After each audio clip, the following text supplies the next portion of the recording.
I'm just going to click this here while we get started. What's good, everybody? It's your boy Mark Summers, Major Linux, MajorLinux.com.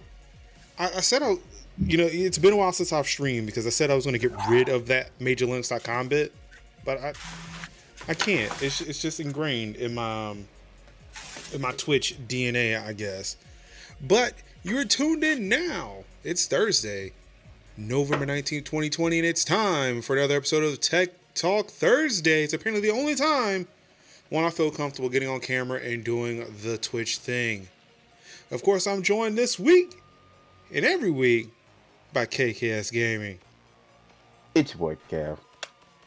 Joined this week, because he's not on vacation, Cinzia. Nope.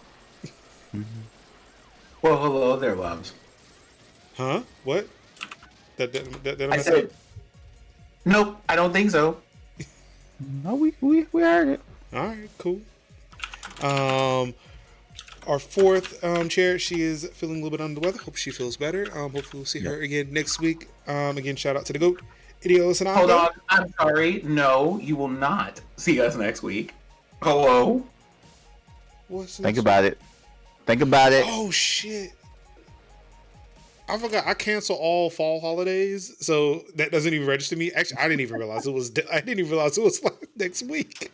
I mean, So, not that we should be like out and about and partying and congregating in large groups or whatever, but I understand that what some y'all of got y'all... to do? What y'all got to do? Bring your tryptophan over here. Look, there's Now, plenty of tech. said, right? There's I plenty know of that tech y'all to are talk going about. to be... There's plenty of tech to talk about before Black Friday. Y'all can just go ahead and sleep the afternoon away and then come by and chill out here in the evening, maybe. I'm not sure. Because I know... Listen. that's a possibility. It's a difficult time. I know some of y'all have missed your families very much and stuff. And I get that. But also, I would remind you, because it would be irresponsible not to. There's a whole pandemic outside. Right. I need y'all to exercise the appropriate levels Ain't nobody content. got nowhere to go. So you come here. We could be your Black Friday, Cyber Monday live streaming coverage. We just watch all the deals as they come in. We could talk about the deals. It'll be great. Actually, no. I can go ahead and lament the fact that I still can't buy a Switch. See, we got you. It could be like retail therapy for when retail therapy is failing you. You can come here and you can just gripe about it. Yeah. Like whether you can't get it or you can't afford it, just come in here and you just air your grievances. We'll start off Festivus early.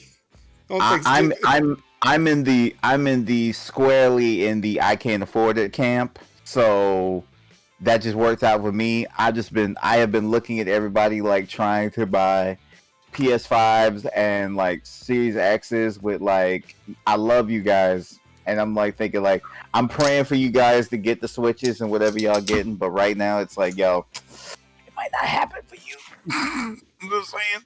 I'm just looking for these all access bundles, man. That's all I want. Yeah. This is really what I want. Oh yeah. Either that or an M1 Mac Mini. I've given up on the RTX 3080 for now. You might be a better shot at getting the Mac Mini. Definitely. I could roll up into a fucking Mac store right now or Apple store right now. Pick one up. Yep. I'll take one Mac Mini, please. I'd be like, I would like one of your finest Mac Minis, please. Actually, not the finest. Not the finest. The entry model, that's great. That's all I want. Just the entry model. Can I get the yellow tail of Mac Minis, please? Yes, please.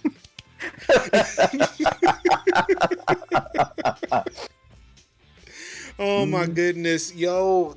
This week, just the tech alone this week. We're not even talking about the rest of the other stuff. Father God in heaven. Oh my God, Lord! If we could just talk about the rest of the stuff that jumped off, we'd be an 8-hour podcast. Tuesday was the worst. It was. Tuesday was. I had a breathe on Wednesday, and then tried to take a nap, and just like in the last 2 hours, like just. Granted, that one wasn't tech related, but it's like, what the fuck? Oh fuck. Yes. I mean, not that it's bad. It's just something you didn't expect. Yeah. So, I mean, for those, we won't cover it, but we'll mention it. So, BuzzFeed bought Huffington Post. Yeah. And what seems to be one of the most backwards things that could happen. Yes. But here we are. Right. Don't understand it. Don't get it. Mm-mm. And for those who are not aware about BuzzFeed, first of all, how? And second, basically they're the company that make them dumbass list posts and like listicles. Yeah. Put respect on that dumbass. Put respect on his listicles. Oh, I'm sorry, listicles. Listicles. That sounds so much better. Sounds like the best. Geniuses are coming up with names like that. Mm-hmm. Or the listies, as somebody else they also been known as.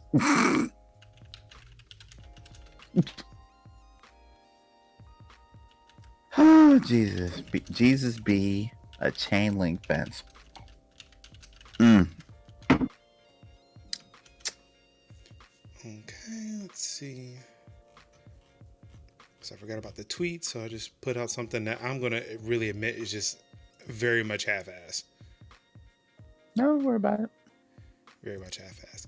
But yeah, let's go ahead and get started. Let's get into it because there is a lot, and I mean a lot to get through. It is. Oh, great. Apple explains and addresses the fact that there was a recent server outage last week and revealed the potential of Mac privacy concerns. So essentially a researcher and hacker, let's back up. Last week, macOS 11 Big Sur was released to the general public. And as I had mentioned that night, there was a big server issue and people were not able to get the update and they had to kind of roll back some updates until they And also, alongside Negrodamus, who was mentioning this last week, I mentioned that my workplace said, hey, we're not upgrading to Big Sur because there's a potential security issue that hasn't been addressed yet. So until that is properly addressed, we will not be doing that upgrade. And here we are. Here we are. Those are unrelated. I can tell you, as somebody in IT who also did those hold off on updates, those are completely unrelated incidents. This one, however, is saying that the issue that happened, because of this server. What happened, Pastor? I'm sorry? What happened, Pastor? So, when the server went down for the updates, apparently it was keeping other Mac applications from opening. Because what's happening is when people are developing apps on Mac, there is something that's in that code that has the app phone home. They tell Apple, hey, this is the computer that's running it, this is where they're running it from, and this is how long they're running it. Like just basic telemetry data. Unfortunately, it's being sent unencrypted. So anybody who's in the middle can see if your connection is unencrypted, or they just happen to be also a part of, the locked wireless. They can see anything you're running, see who's running it, how long they're running it, and can glean some information off of you. Which when I saw that, I was like, I don't know. I have a feeling either I'm going to switch back to Windows for a laptop, or I'm gonna have to go to Linux for real this time. Mm-hmm. I'm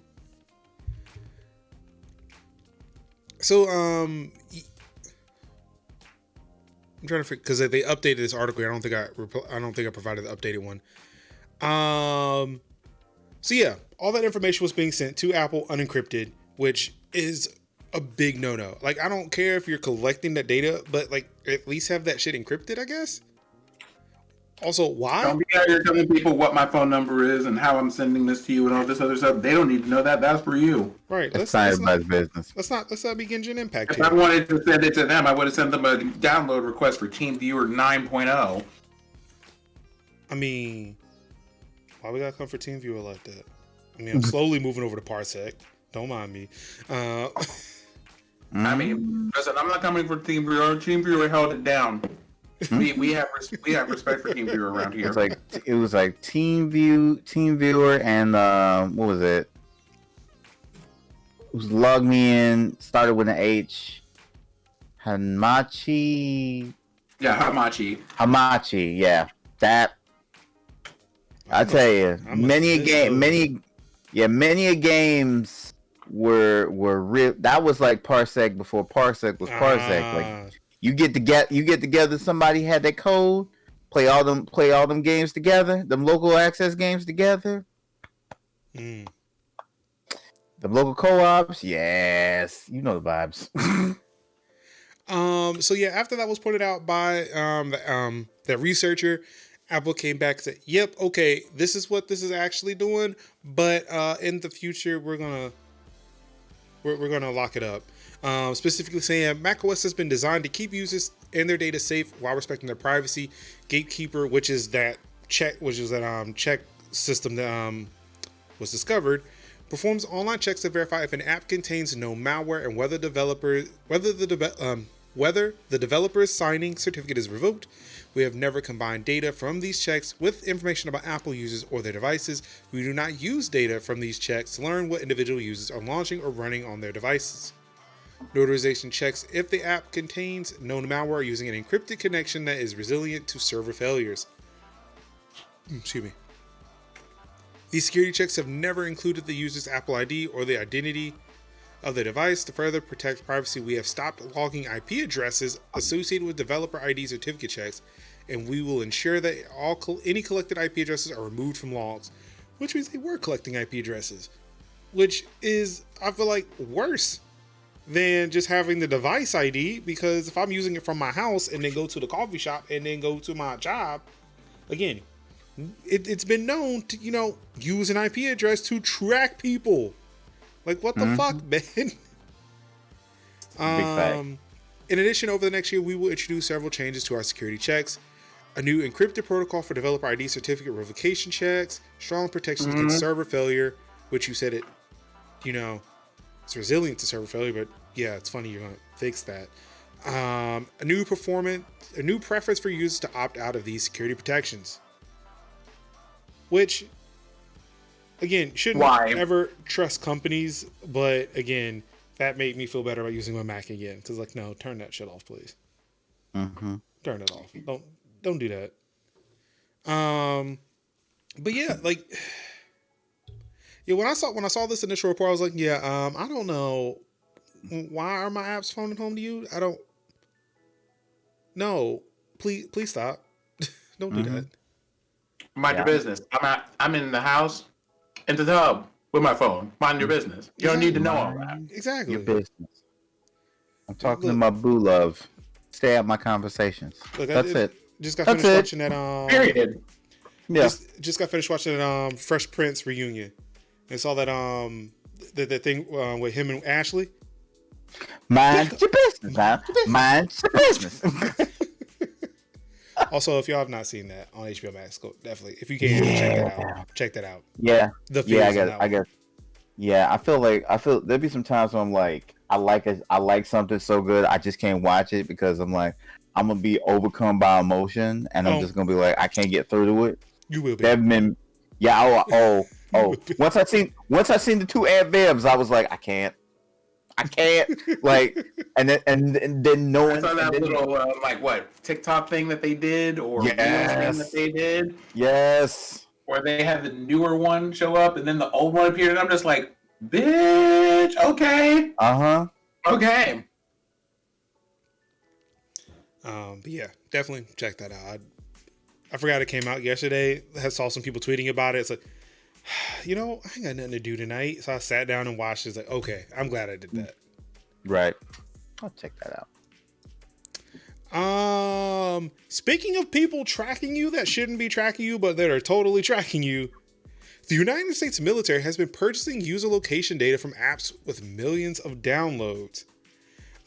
This kind of came to my attention, not through this article, but for somebody saying that the U.S. military was buying data from a an app called Muslim Pro, an app with over 50 million installs on the Play Store that tells users the direction of Mecca for prayers.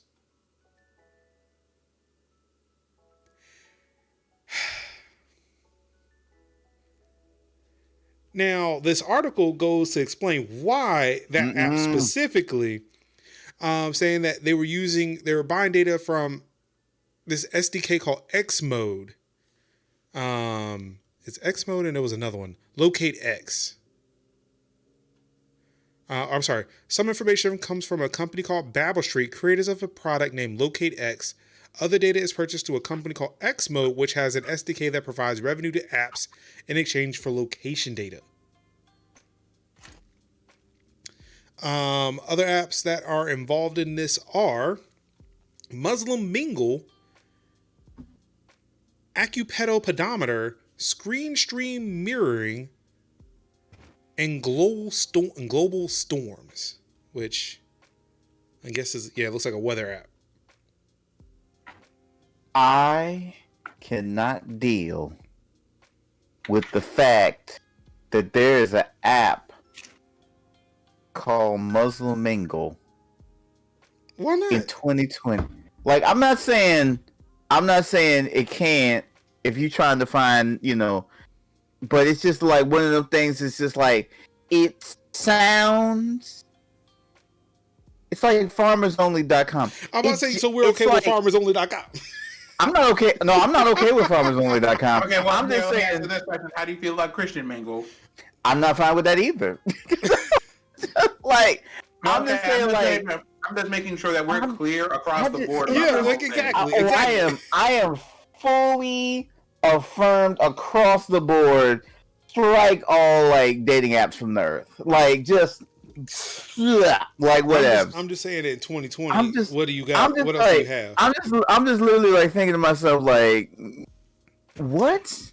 Okay, Kevin, here, I'm just gonna say it. You can't go outside. It's not like we have Craigslist anymore, so they don't look that up. What are we supposed to do?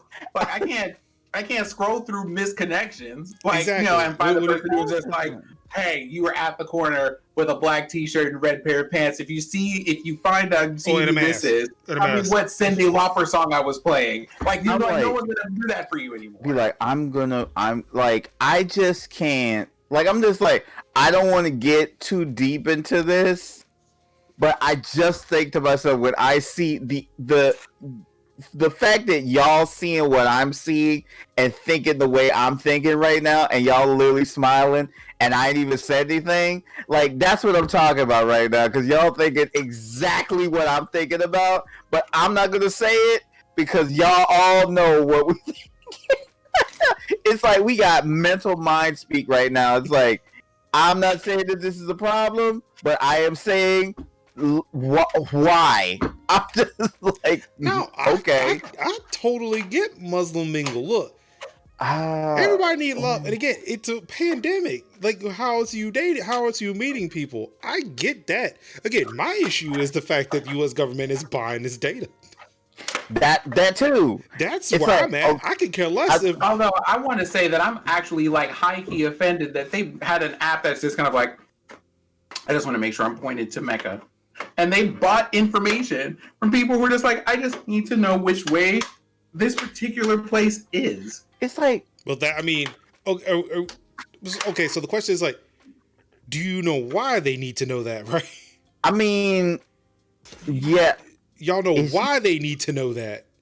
No, I mean, absolutely do. I'm not mad that they need the app. I'm mad that someone took advantage of the fact that they would want or need something like that and want their information. Okay, right. I just want to make sure we're okay. Okay, we're good. Oh no, we're clear on this. I have we're out here. We got multiple friends. We are firm. We are firm in the mindset of we know why they're buying this thing. Okay. I'm just thinking to myself, there's an app out here that is called Muslim Mingle, and I'm just trying to wrap my head around trying to be respectful to and encouragement to those who need love of all religions and persuasions, but it's just to me like I've just become cool with the concept of Christian mingle, and now it's just like, okay, now I have to be like, all right, cool, sure, okay. No, all the stories I've heard of Christian mingle, I'm never gonna be cool with Christian mingle. Oh no, Christian mingle, no. Nah, we good on that. Yeah, you better off going to like singles groups in Facebook and trying your hand there. Church group, right. Dude, just go to your church group. Just do that. See, listen, no, not you talking about. Hey, meet me in the fellowship hall. Yeah, exactly. That fellowship hall, girl. Let me tell you. Meet me in the hall. It's going down. Okay, I'm gonna stop. Y'all going to hell? Not me. I just laugh. I'm crying. Anywho, yeah. Again, the bad part about this, and just so we're clear, is the fact that the U.S. military is buying this data. Navy Commander Tim Hawkins, a U.S. Special Operations Command spokesperson, told Vice in a statement, "Our access to the software is used to support Special Operations Forces missions or mission requirements overseas. We strictly adhere to established procedures and policies for protecting the privacy, civil liberties, constitutional and legal rights of American citizens." How, just everybody, like, I'm just saying. I'm just really kind of annoyed, right? That, well, that's another thing too. There's some low-key racism here because I feel like in my bones that if these weren't Muslim people that they were buying that data for, exactly. If it were anybody else, we would be like, stuff would be on fire. Yes. Like on fire now. I'm wondering where these other apps, the ones that aren't explicitly targeted to the Muslim population, where these apps are being downloaded. Like, that's the thing. Because we can look at these top two and say, okay, yeah, we know, but these down here, these last two, the pedometer, the screen mirroring app, and the Storm app, where are these apps mainly being downloaded from, to where these are also targets? Right. But yeah, this ain't a good look. This just isn't a good look, and the fact that we're adhering to all the procedures and standards. We're making sure the American all citizens. All citizens, not just American citizens, please. Like, what are y'all doing? No, I've ever just looked at some people and just be like, please just say you're racist and go. I don't have time. Exactly. I'm pretty sure there's a lot of apps that the Proud Boys use. Y'all need to use that shit to go find those motherfucking terrorists. I mean, if we are keeping it real in here, there is a dating app for the MAGA inclined. So, oh no. Oh, I did not. Wait. So you just said You just said that. Just dragging Muslim mingle through the coals. Look. I'm not saying no. I didn't drag them through the coals. I said I can't wrap my mind across a Muslim mingle like a Christian mingle, and I'm just like, okay, fine. But I've already have thought to myself okay, yeah, of course, yes, yes. I just hear of Muslim mingle tonight, and I'm just like, how, what, who, and so I've heard of Christian mingle, don't like it, made my peace with it. The MAGA mingle, I've heard of that. I still think that's a hot mess. But I've said, yeah, fine, whatever. No, I'm fine. just hearing, not fine. No, never, not fine. Never fine. But I'm just like, yeah, that's a thing. But I just heard about Muslim mingle today. Kevin's like, you know what I'm gonna do? I'm gonna mind my business. I'm all the way over here. I'm going to find my bag and climb in it today. I refuse to mess with y'all. Yeah, it's literally like, okay, that's a thing. How? You know what? It's fine. And that's it. That's really what it comes to. How is this a thing? You know what? Whatever. Fine. Okay. Y'all do. Yeah. Kevin out here like y'all can have that. It's gross. It's gross, but y'all can have it. I'm just like, okay, sure. All right, going on. I love and hate how you were just so resigned. Like you were just like, fine, y'all need love too, sure. Yeah, all right. Everybody deserves to get the dick wet. Okay. Do they? No, just no. No. You know what? Let me have my jarrito and hush. That's what I'm gonna do. That's good flavor. That's a good flavor, pineapple. I like tamarind myself. Oh boy. They had tamarind at the store. Oh, okay. All right, moving on from who's leaking whose data. How about one big story that came out Tuesday? Twitter's disappearing tweets called fleets are now available to everyone. Yeah. Except not really. Yeah, not to everybody, but it's so ashy. It's so ashy. It is so ashy. Very ashy. So very upset by this. Yeah. Bruh. Wait, which part? Yeah. Oh, because I'm not sure if you saw this latest thing that came out from The Independent. Twitter pauses fleets rollout after just one day as new feature crashes app. Mm-hmm. Because it's not a public test server for social media features. I mean, that would be nice. There are. They do test it in various regions. Fleets was tested in Brazil, in March. Mm-hmm. I just want to look at these things and go. First thing. Let me make sure I bop this over to you so you can see it. You know those moderation features we still haven't asked you for?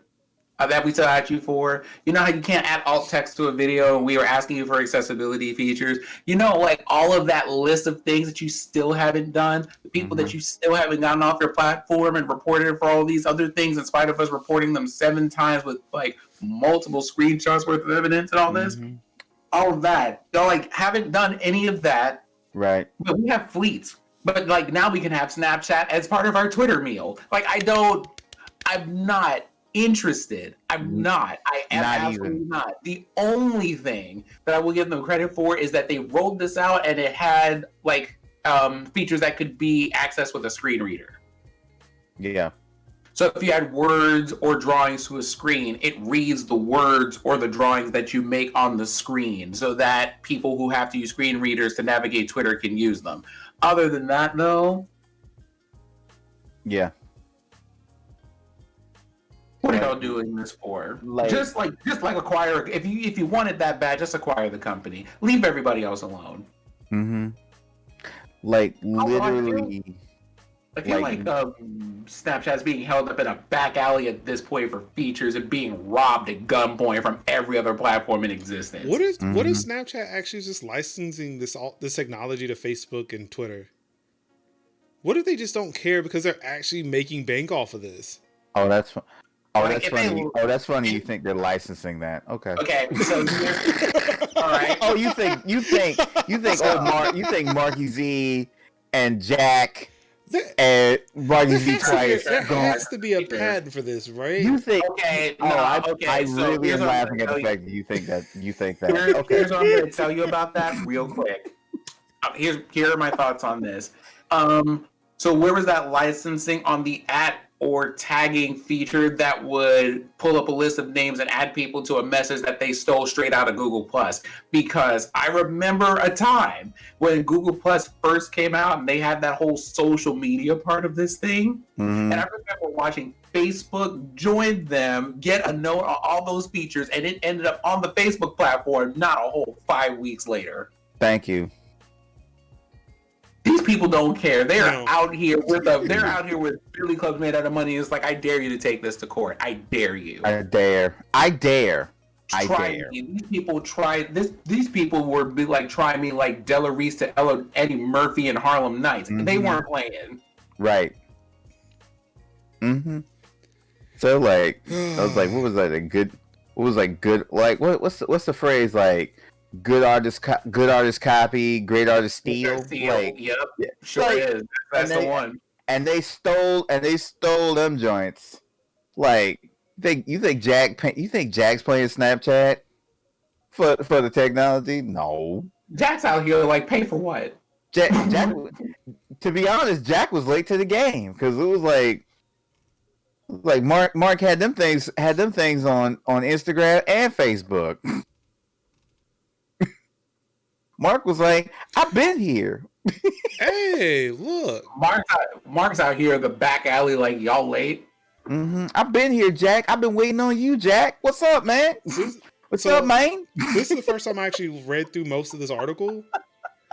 And I just happened to notice, so it's not exactly right to think of fleets as a fix-all remedy social media outrage culture or the platform's propensity to direct large numbers of individual actions toward a single target, what we colloquially call getting ratioed.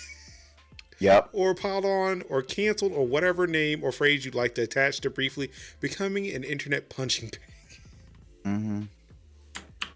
You know, That's the first time I've ever seen that term being used outside of, I love how they're just like, that's not what this is supposed to be used for, knowing good and damn well that people are going to do exactly that. Why would you? Why? Why? Just that's my question at this moment. Why? Mm-hmm.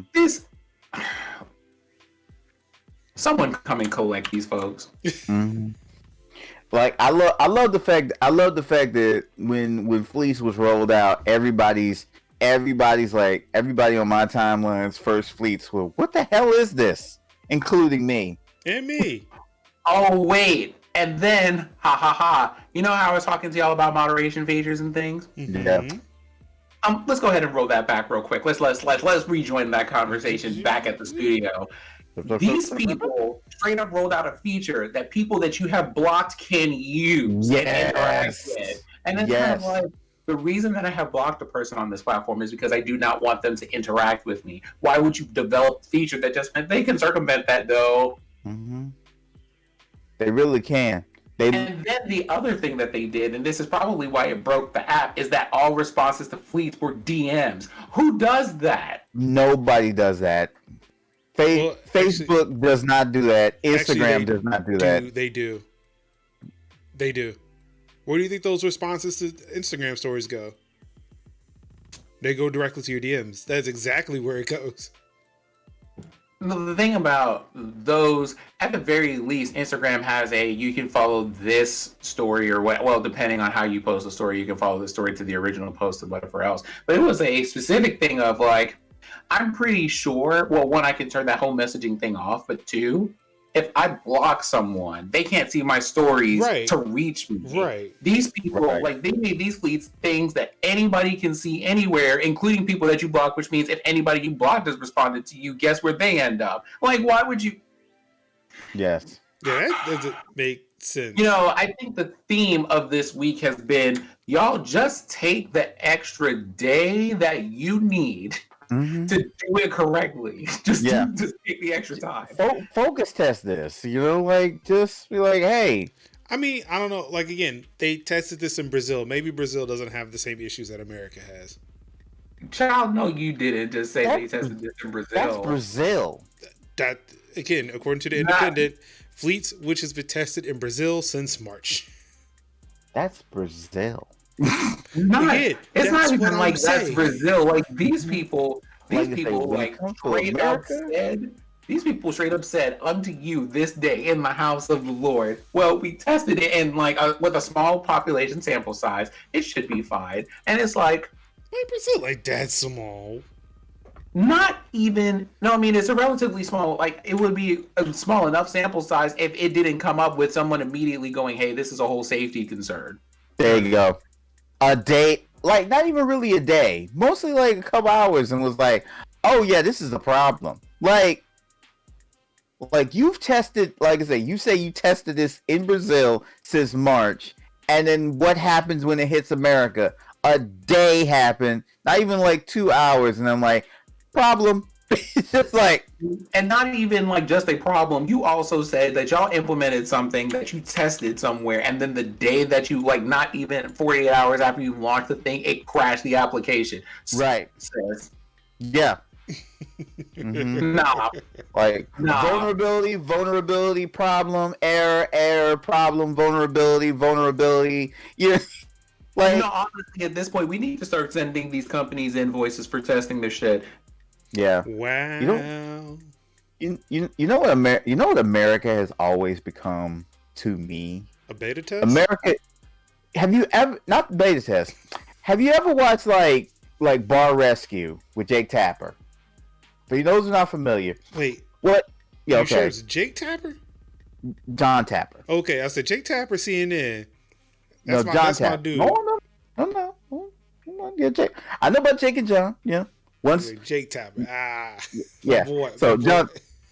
Yeah. So John Tapper. So what John Tapper does is he'll like rescue these bars, right? But what not Jake. John, see, fucking me up. John Tapper. You did this. John Tapper. He'll like do a stress test of the bar.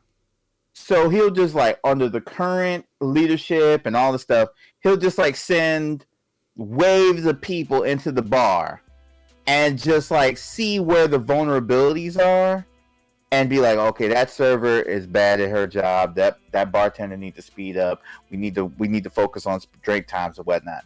So America has become the stress test of everything. Anything that comes to America, that's when it gets broken because people are going to jump onto it. People are going to be using it. People are going to be utilizing it. America is basically the stress test. Generally speaking, as far as technology goes, and I can say this given my experience in the company that I work in, America is always a stress test for like technology and stuff, partly because of infrastructure, but also because as far as markets go, depending on which ones you're into, but especially for technology, America is one of the more mature markets. Yeah. It's like this place and like China and Japan for stress testing. If you send it to those places and it can be broke just on scale alone, I promise you it's happening here. Right. If you want to get people who are going to use this in some way that you just weren't expecting to and break your program, we're going to find out. And it'll probably be like 0.3 seconds after you publish it. Right. So that's kind of where we are. Yeah, I'm pretty sure. I'm pretty sure if you launched this in China, it would have broken a lot faster. Right. But if I'm not mistaken, Twitter's probably banned in China. So yeah, it's Weibo. It's Weibo in China. So yeah, it's banned in China. But try it in Japan. You're more likely to get a better result in like Japan and South Korea, because it'll probably break and So when I hear Brazil, I think to myself like, it's just March. If once it comes out in America, that's when it breaks. And just it says, America breaks things. It does. Like anytime a live service comes out, it breaks. Destiny broke. Division broke. Anytime anything it tends to break here. So when it came out here, it broke here, and yeah. Because people are going to be running, I gotta try it, I gotta try it, I gotta try it, I gotta try it, I gotta try it. And it breaks. But I didn't want to try it. I just want it off my phone. Mm-hmm. It'd be nice so I could turn it off. I never wanted it, but anyway. Like there should be there should be an opt out. Stop giving me things that are notifying me to click on it. Because I want to click on it. Right. I don't want to do this. And yet, here we are. Sad to say. Kev, let me give you some feel-good news. Following Apple TV Plus exclusivity backlash, the Holiday Peanut Special will also air on PBS. Yep. To see Yeah. And you know what the awesome thing I liked about this was, it's that it's going to be released on PBS, because PBS is what a lot of people watch television shows and watch TV. How people like to watch TV that do not have cable, because sometimes people don't have cable, and could it have also been on ABC, CBS, NBC, Fox? Right. So it's like it could have easily gone back to ABC. It could have, and either way, I'm fine with that. But I am glad that it's on I am also glad that it's on PBS, because PBS is, a lot of people watch TV shows on. So that's good too. So like, kudos. We're happy to see this. We're happy to see this. It's my olive branch. I mean, you really are olive branch. It's Apple that did that. It's Apple realizing that they were wrong and they should not have, cut it off in the first place, and then they made good on it after the backlash. But yes, maybe the reason why they're doing PBS is that way. Maybe they edited the show or these movies to not have commercial breaks. No, don't have to edit them to commercial breaks. They just there's a cut, and then they start back up again. Maybe they added new scenes. They just kind of blended them in. I don't know. Appreciate. It's like I thoroughly appreciate this week how like these companies have low-key been like, oh. Mm-hmm. I feel like this has been a week for sure that companies have had to be like, we've kind of been out here like, we're gonna make you listen. You are going to not do this nonsense. And they were just like, okay, y'all were dead serious. Y'all weren't playing. All right. Right. We have to like let me remind you how big a deal this is to people. Bam. Like, so it's like, that's why I'm saying, like, a lot of people don't have access to good quality internet to be able to watch these, or the $5 a month to be able to watch it. And these things are integral to people's holiday traditions. So it just seems like a scummy move to be like, yo, not only we gonna buy the streaming rights to this, but then we're gonna take it off of ABC, and then y'all can't watch it unless y'all do it. Even though we do offer them to be free on Apple TV, yet how am I gonna find them on Apple TV? Like, I just saw a story today that HBO Max is available on Fire TV, and if you don't have, but Apple TV is not on Fire TV. So you'd have to have like either a Roku, a game console, or Apple TV, or a Google Chromecast to watch it. And if you've chosen poorly, how you gonna be able to watch Apple TV? Like, shouldn't have invested in Amazon shit. I mean, how you gonna be able to do that? And shit, you choose poorly, and you can't watch a whole streaming apparatus because company A had a problem with company B. I know we're probably gonna talk about that later, but yeah, I'm like, nobody would have done that. Like, Disney wouldn't have pulled that shit if it was like, oh, you can watch Hocus Pocus on Disney Plus, but you can still watch it on Freeform.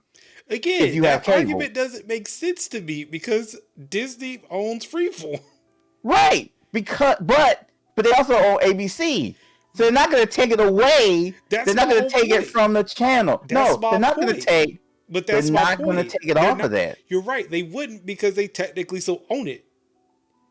ABC does not own the rights to something that Apple TV owns. Apple does not have a channel, so of course it would disappear. That's like The Office, Parks and Rec, and every other NBC platform show that was on Netflix and Hulu is now gone, and they're on Peacock. Right, because that's still Peacock. That's still NBC. But you could still. But if it were like on TV, you could still watch them. That's what I'm trying to say. It's like, it's one thing to be like, okay, we're taking it off of ABC, but you can still watch it on PBS, which that's what they're doing now. Because they're saying, okay, here it is on PBS, because we know this could inconvenience people. Let's just make sure that people can still watch the programs that we want to watch.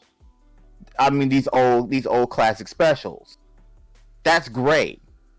But when you take it away, but when you say you're not going to watch it anywhere, only but Apple TV, that's a big deal. because people may not have internet, may not be able to afford good internet. People may not be able to afford the $5. People may not be able to have access to Apple TV to watch these things.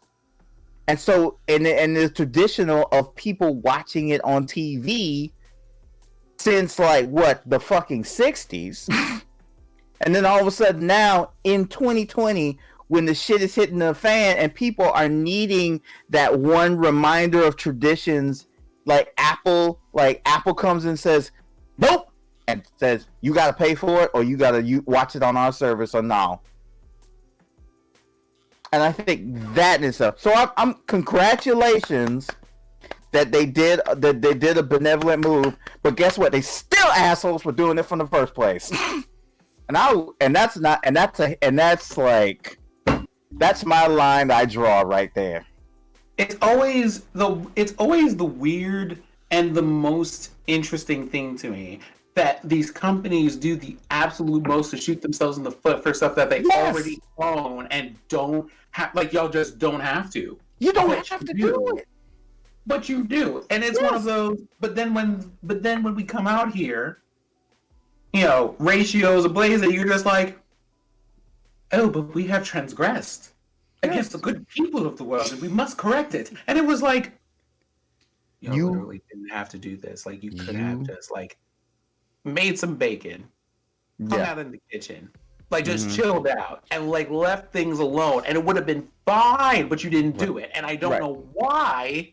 Right. That you insisted on not leaving things alone. That you did not have to bother. Right. It could have been a nice thing for people who had the service to be able to watch these specials over and over and over again on Apple TV. That would have been cool. And I know they were going to be doing new specials that were going to be original to Apple TV. That wasn't a problem either.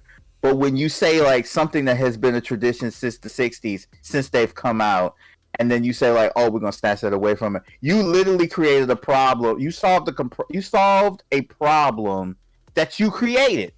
You made a solution to a problem that you caused. And the only reason why you came up with that solution is because you pissed people off. So I'm gonna need companies to stop pissing people off by creating problems that they now have to solve. Seriously, at this point, take your hands away from the keyboard and don't touch it for a week. Thank you. Take your hands off the keyboard and don't touch it. Yeah. I'm trying to.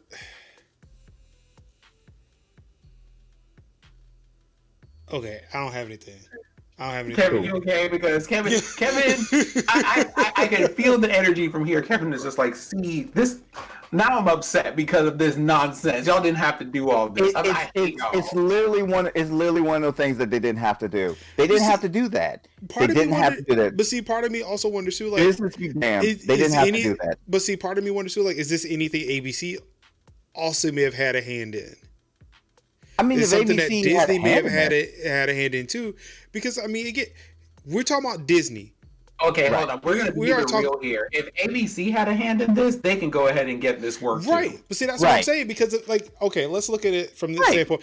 There are TV shows that only I can watch on streaming services now that were on broadcast TV that aren't anymore, not because they were taken away, but because networks just didn't want to carry it anymore.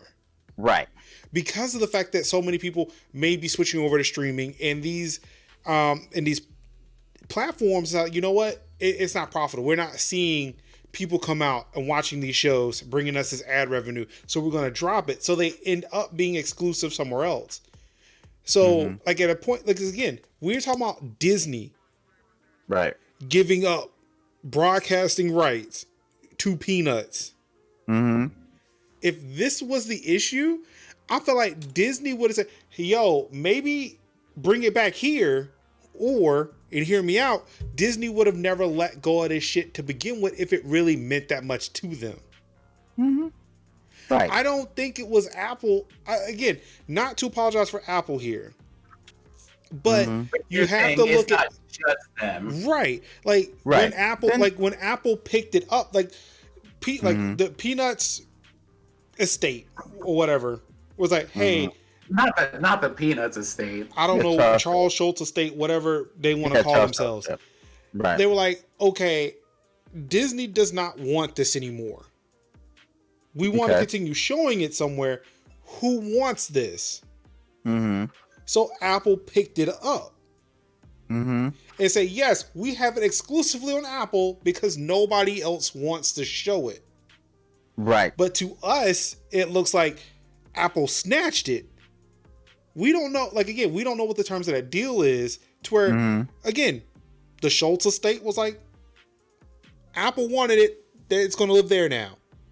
To where it was exclusively on ABC and nobody had an issue with that. Granted, it was accessible by everybody at that point. But because of the fact that it may not have been profitable to Disney, Disney was like, you know what? We got Disney. Because again, if it wanted to be streaming, they could have put it on Disney Plus. Mm-hmm.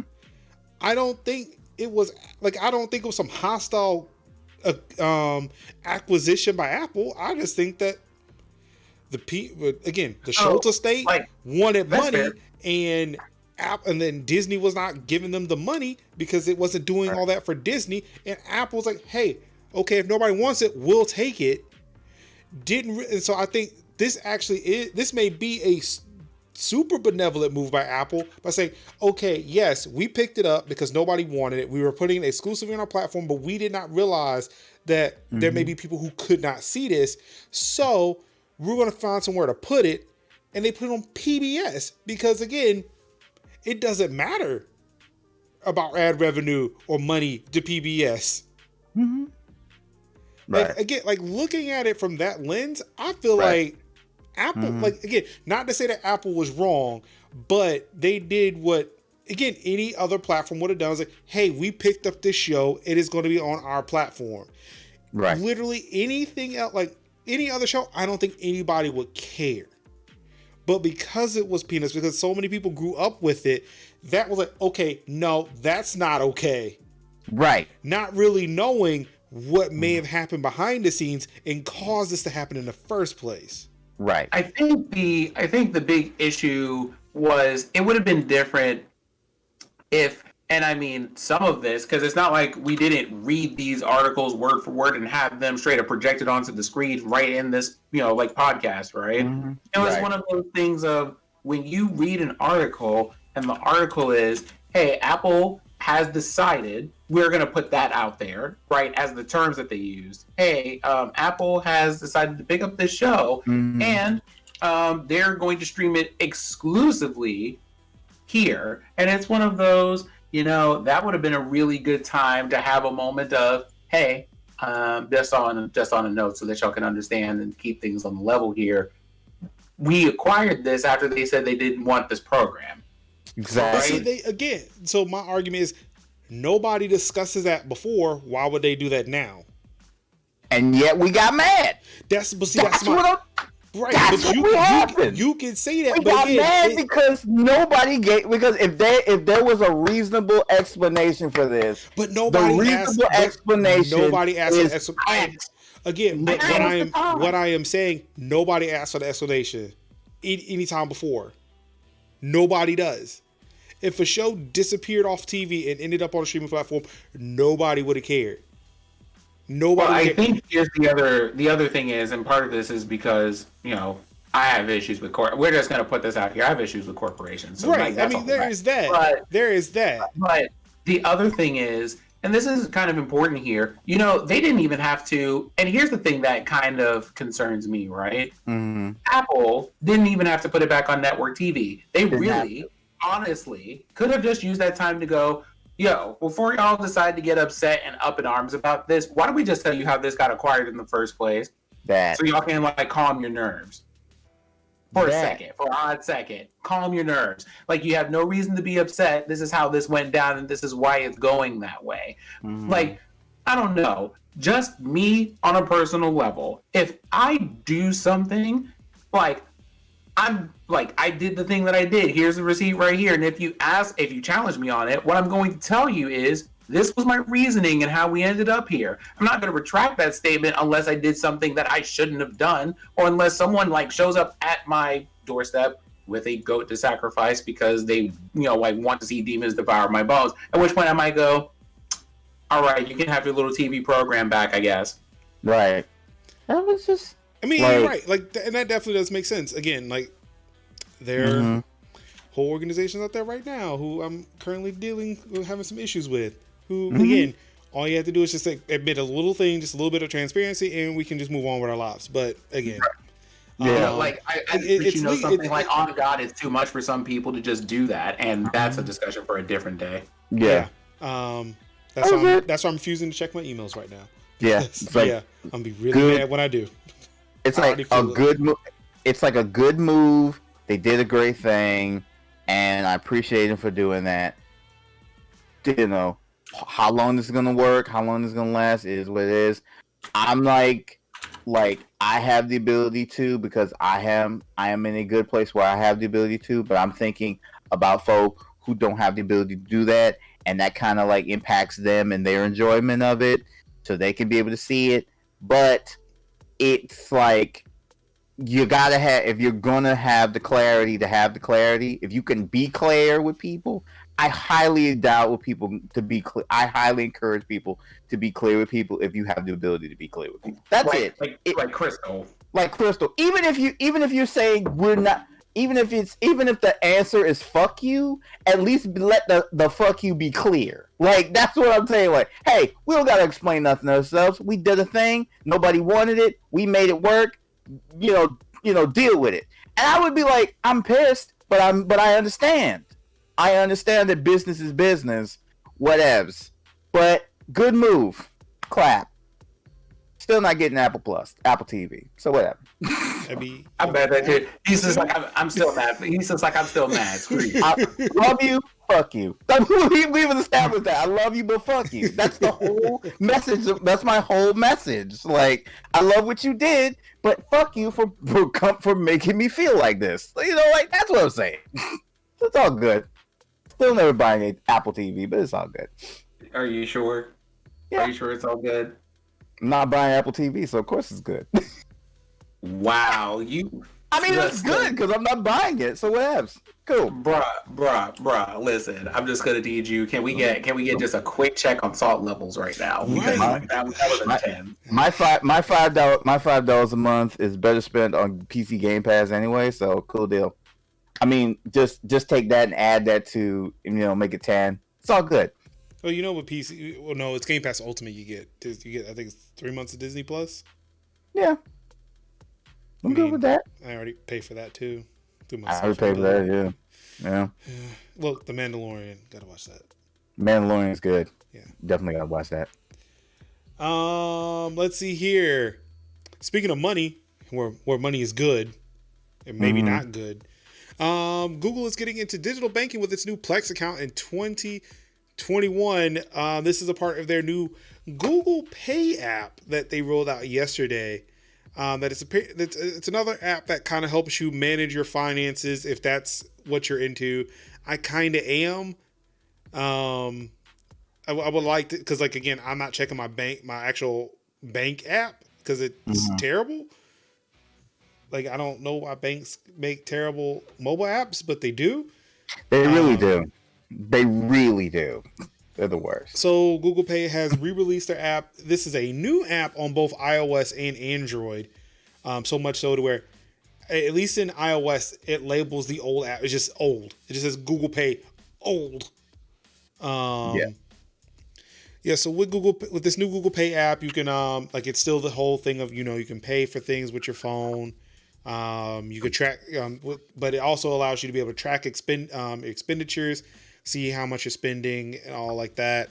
But they've also partnered with banks. I think Citibank is one of the banks. There's a couple of others where you can create an account like for an online only bank similar to I think Ally's one. Ally Bank is Chime. I've never heard of Chime. Simple. Yeah, I have a Simple account. Almost like the online versions of what was it? What was it? The Rush Card, the Rush Bank. Oh yeah, Rush Card. Like there's no banks, there's no physical locations, but you can bank online and do all that stuff. But of course, with these Plex accounts, they're backed by big financial institutions. That way, you can have, I guess, that peace of mind. That's good. So yeah, these should be rolling out in 2021. Apparently, they've been working with it for a while. There was about 30-minute long video that Google premiered yesterday explaining a lot of the features. So definitely check that out. It's an interesting app. I'm still weary about Google getting access to my shit, but I mean, more access than they currently already have. Oh boy, am I tired of Google right now. Right. I mean, I am using a Google phone. I mean, same here. Yeah. And it's at a point where I guess I should find out, maybe. Like, it's just one of those things. Like, I mean, I feel like it's just a situation where you just like been robbed, and it's like, well, I mean, you already took the damn coffee table, so I guess you can just go ahead and take the car and the garage. You can go ahead and take like the dining room table. You can take the TV set I mounted to the wall. It's fine. Go ahead and take the fireplace while we're at it. You can take the patio furniture too. It's not like I was going to use that. Just go ahead, just take the whole thing. I mean, it is holiday specific, so we can bring up the Grinch. So look, FedEx just delivered my PS5. Look, you can just take that package too. It's fine. just try not to gentle. Please be gentle. It's I just got big. that. It's very big. Yeah. Oh, okay. So here is the last bit of tech news. And I was excited about this one. It's that time of year, ladies and gentlemen, where we reveal the year's worst passwords. Mm-hmm. So NordPass, makers of, hey, we made this VPN and we were leaking all your data. They released a list of the 200 worst passwords of 2020. Of course, let's see, I'm going to pull this up here. And of course, I've got to go through this nonsense. Sad I got clicked it 3 times. All right. Thank you for trying to sell me on shit. Really do appreciate it. Uh-oh. So yes, the list of 200 top worst passwords. Let's see, number 1 spot here. Ooh, that went up 2 spot, or it went up, came up from number 2 to number 1. Password 1, 2, 3, 4, 5, 6. With 2,543,285 users using that password. By far the top. Mm-hmm. Followed by, coming up 1 spot from number 3 to number 2. 1, 2, 3, 4, 5, 6, 7, 8, 9. With 961,535 users. And of course, they also provide time to crack, with number 1 and number 2 taking less than a second to crack. Number 1 being exposed 23,597,311 times, and the number 2 spot being exposed 7,870,694 times.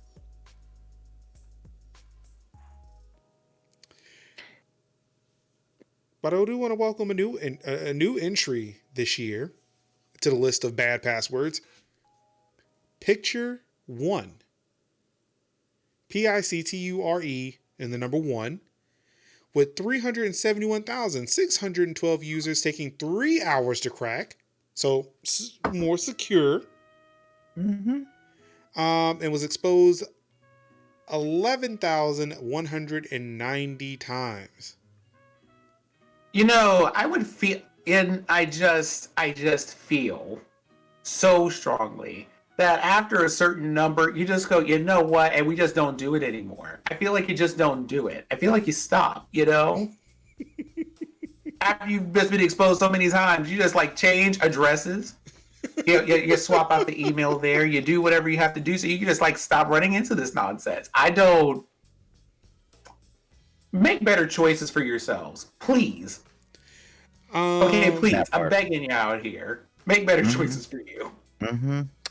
Get a password manager. KeyPass, LastPass. Any of those will work. Don't use NordVPN or just anything from NordPass. Don't use that. No, don't use that. I They do want out to here mention. telling all your business. I do want to mention that the former number 1 dropped down to number 8 this year, though. That Now, password from the being top, it made a drop. Is that what you're trying to say? yeah. That password was 1 2 3 4 5. Yeah, that was the crowd favorite right there for a while. Yeah. 188,268 users, which is cracked in less than a second. Wait, what is it now? Like MAGA 2020 exclamation No, point? number 1 is 1 2 3 4 5 6. They just added 6. Mm-hmm. Keep it spicy. The 6 makes it spicy.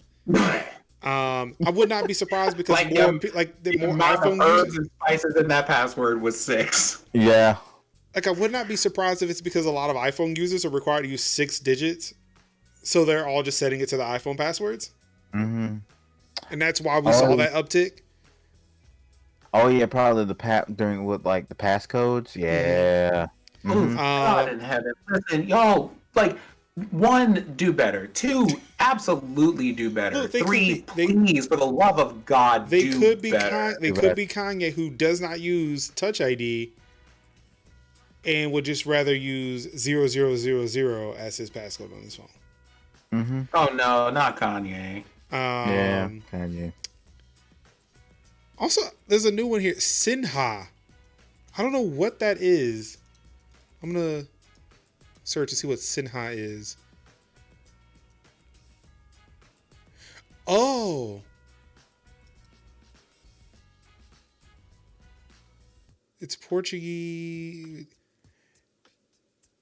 It means password in Portuguese. Trying to be clever. Aha! Trying to be clever. So Sinha taking a new spot at number 10. 167,728 users using that password. Takes 10 seconds to crack and was exposed 8,213 times. Mm-hmm. You're like, oh, gonna make me use a Google search, huh? Okay, I see you. Wow, Pokemon is on this list. Bang Bang 123. Job and Talent, Monkey. Mm-hmm. I wonder whoever used Bang Bang. I wonder if they are like Ariana Grande fans. Okay, there is some weird ones in here like Omnama.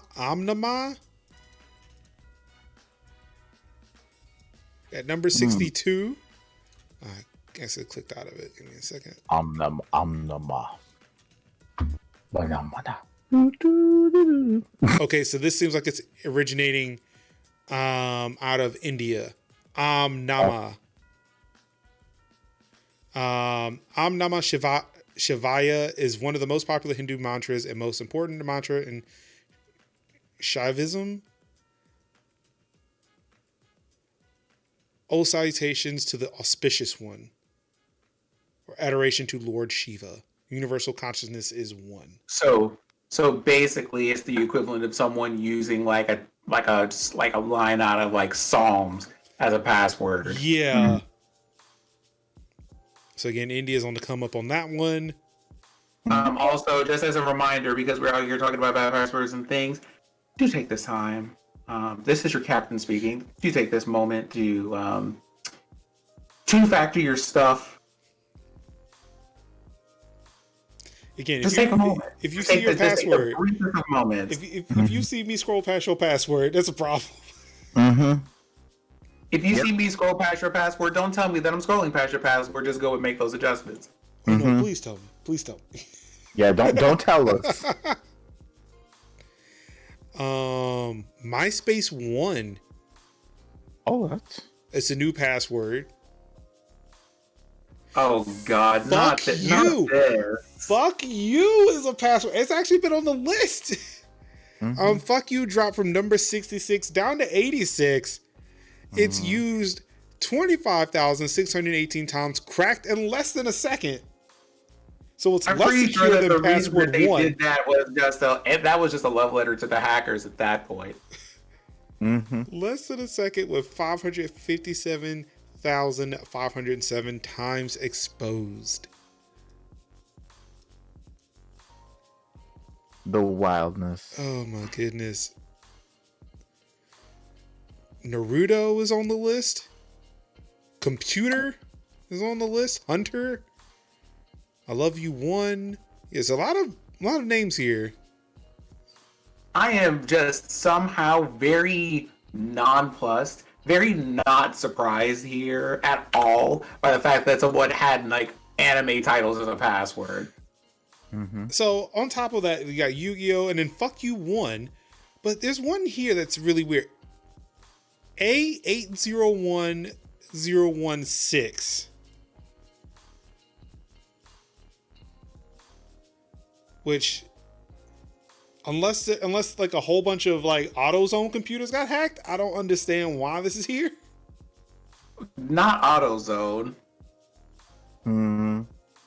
It's because well, when I googled it, it showed up okay, either Zildajan, Arman medium thin crash drum set symbol, a Russian site just popped up a couple of times. But when I said AutoZone was Duralast Gold wire set 8 A801016. That's a new one. That is a new one. But I did want to scroll down probably a few SKUs sharing some material number. Yeah. But the number 200, the most secure out of these least secure passwords. New on the list, Angel 1, used by 15,786 users, cracked in less than a second, and was exposed 258,800 times. Also want to point out I did see Charlie and Peanut on this list.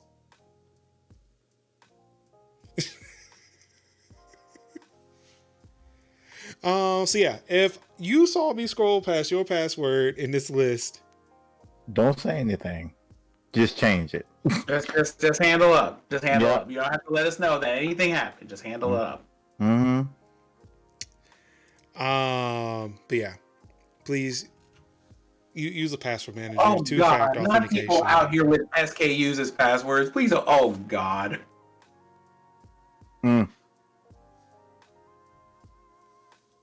Shaking my head. But on the gaming news, police evacuate Ubisoft Montreal after a hostage call, but no threat was found. Yeah. That was wild. Y'all are gonna get enough of traumatizing people for no reason. That was wild.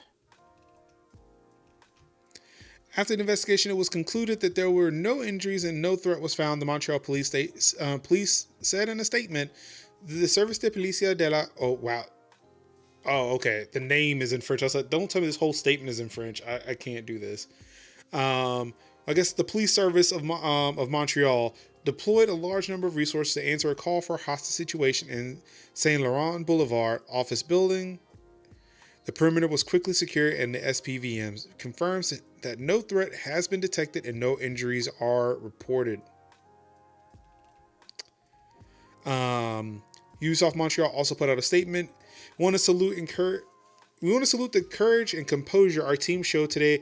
Our focus remains on ensuring their health and well-being. We would also like to thank the SPVM for their quick and professional response, helping to bring the situation under control. We are extremely relieved that this was resolved without incident, and we'd like to thank you all for your support and kind words.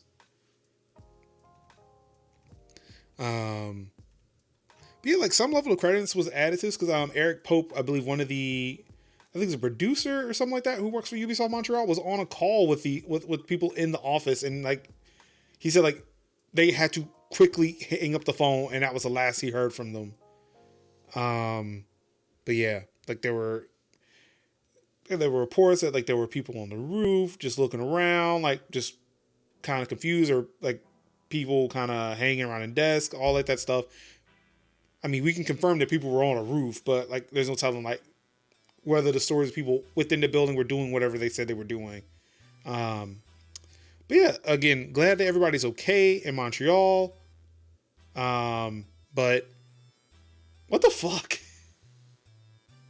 Why? Literally. That's just dumb. Exactly. Bunch of bad cases. I'll tell you, man.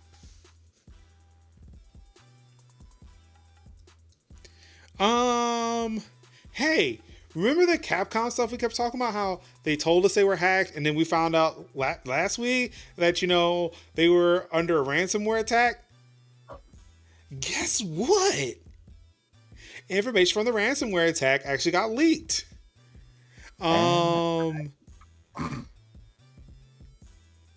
Let's see. In the leak, Resident Evil Village details, Ace Attorney collection collection information was released. Monster Hunter Rise on PC. Resident Evil 4 in VR. New shooter multiplayer game titled Shield geared towards streamers. Source code for DMC2 and Umbrella Chronicles. Stadia paid Capcom $10 million to put Resident Evil 7 and Resident Evil 8 on the platform. Sony paid $5 million for VR time DLC demo exclusivity. Spilling all the tea. So let's see here. Here's another. Let me click into this one here. Wow, this is a big ass document because text is way too small.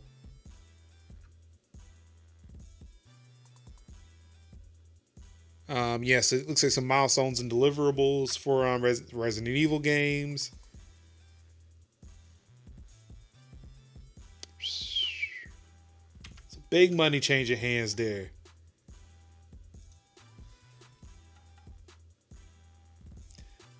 Y'all need to protect y'all shit, man.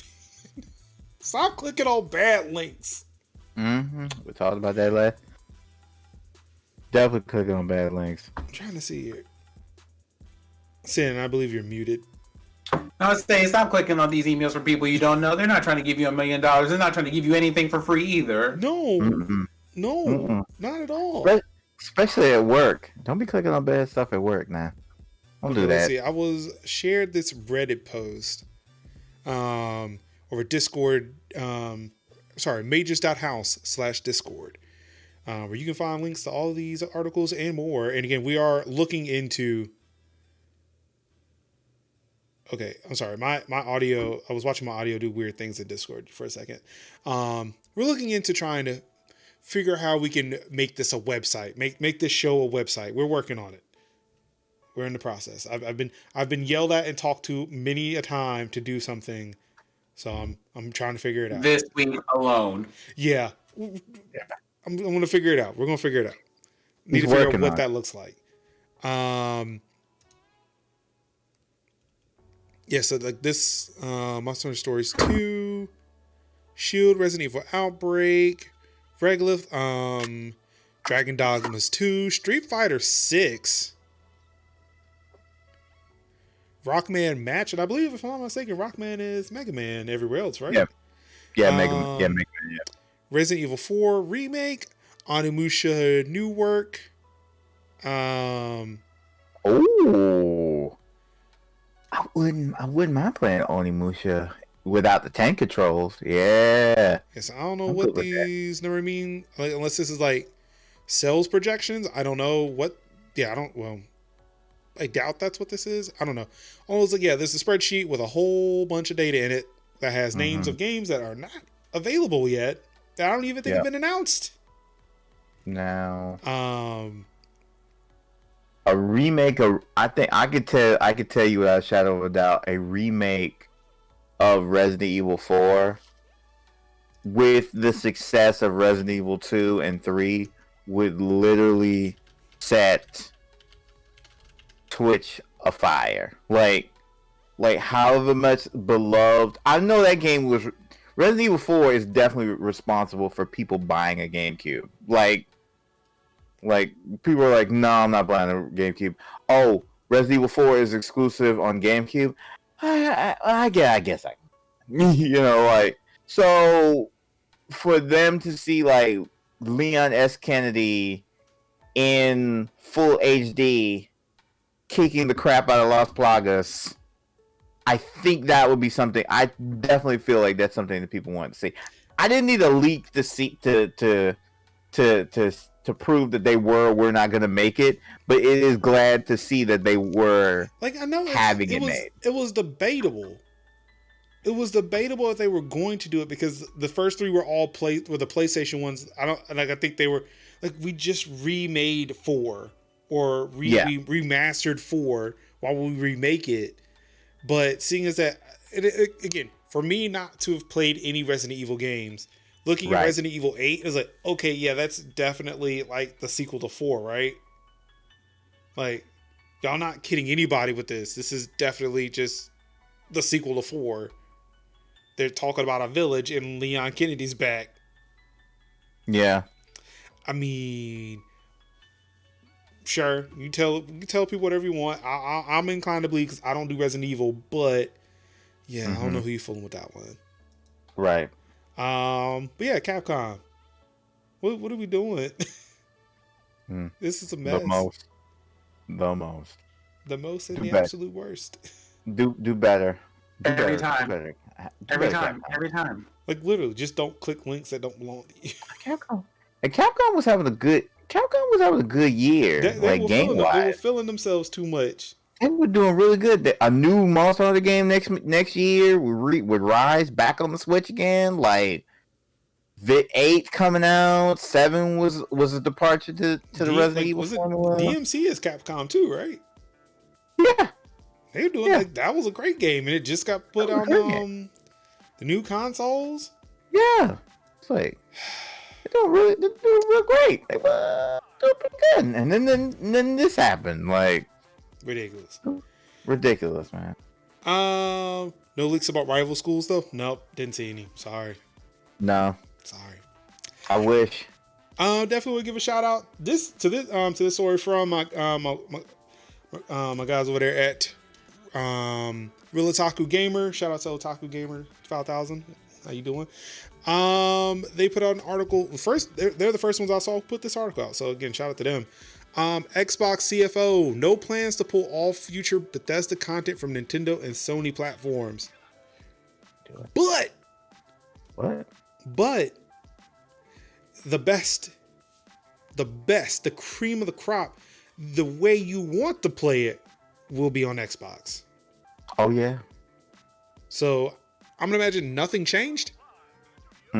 Like Bethesda games will always play better on Xbox than they have on Sony. Yeah, and they're gonna be on Game Pass. So like it still hasn't answered the question definitively that after Ghostwire Tokyo and Deathloop come out on PS5, will we see more titles? Will a Fallout 6, will a Elder Scrolls come out on PlayStation? Will it come out on Switch? Will the new Doom, because Doom is doing too well for them not to make a new one? I could proudly say with the connection that Microsoft and Nintendo have, the gentleman's agreement, that they have, is that I feel like Doom will come. I feel like the next Fallout will come out on the Nintendo Switch first over Sony. I don't think so. I think so. That's just how the level that's just how the vibes I see. Like as long as it takes ZeniMax Studios to put something on the Switch, I would imagine it would be a timed exclusive on Xbox. Yes. But they'll also come out when they finish the Nintendo port. Yes. Like they would technically have a PS5 port ready to go day one. They just won't release it until the Nintendo port's finished. That's what I'm saying. Like it won't come out. That's what I'm saying. Nintendo won't come out first, but Nintendo will be holding up the Sony release. Yes. If we go that route. But yes. I still don't feel like that's what's gonna happen. Like the way my petty is set up. Like that's the way I feel that would go down, because it would be on a Switch first, and people would be like, okay, thank you. I appreciate it to be able to play, like, Elder Scrolls 6 on the Switch. Sure, why not? But I feel like that is how the vibes would go, and then of course it would make money. Because I wouldn't assume that Microsoft would be like, screw you, Sony, we're not giving you a copy. It's gonna be all exclusives on it. But I feel like it would be on the Switch first, before it'd be like Xbox Game Pass, day one. Then it's gonna be like the Switch. Then the Switch version comes out probably a couple of months later, and then somewhere down the line, it ain't gonna be a couple of months. Well, that's like, I guess that's my wishful thinking. But let's find out how long. Let's find out how long the new Colossus came on a Switch before it showed. After it showed up on Xbox. Yeah, and then it's just like, boom, there you go. At some point, a PS5 version comes out. I mean, now knowing the level of petty, it'll be the fact that Nintendo's store updates quick before Sony's. Yes. Just like they released the same day, it's just you can get it on Switch like a couple of hours early because they refreshed it sooner. Right. That's pretty much like yes Black Kevin. Great name, by the way. The way my petty is set up. Yeah, that's how I would. That's pretty much. He got a checking and a savings petty. Yeah.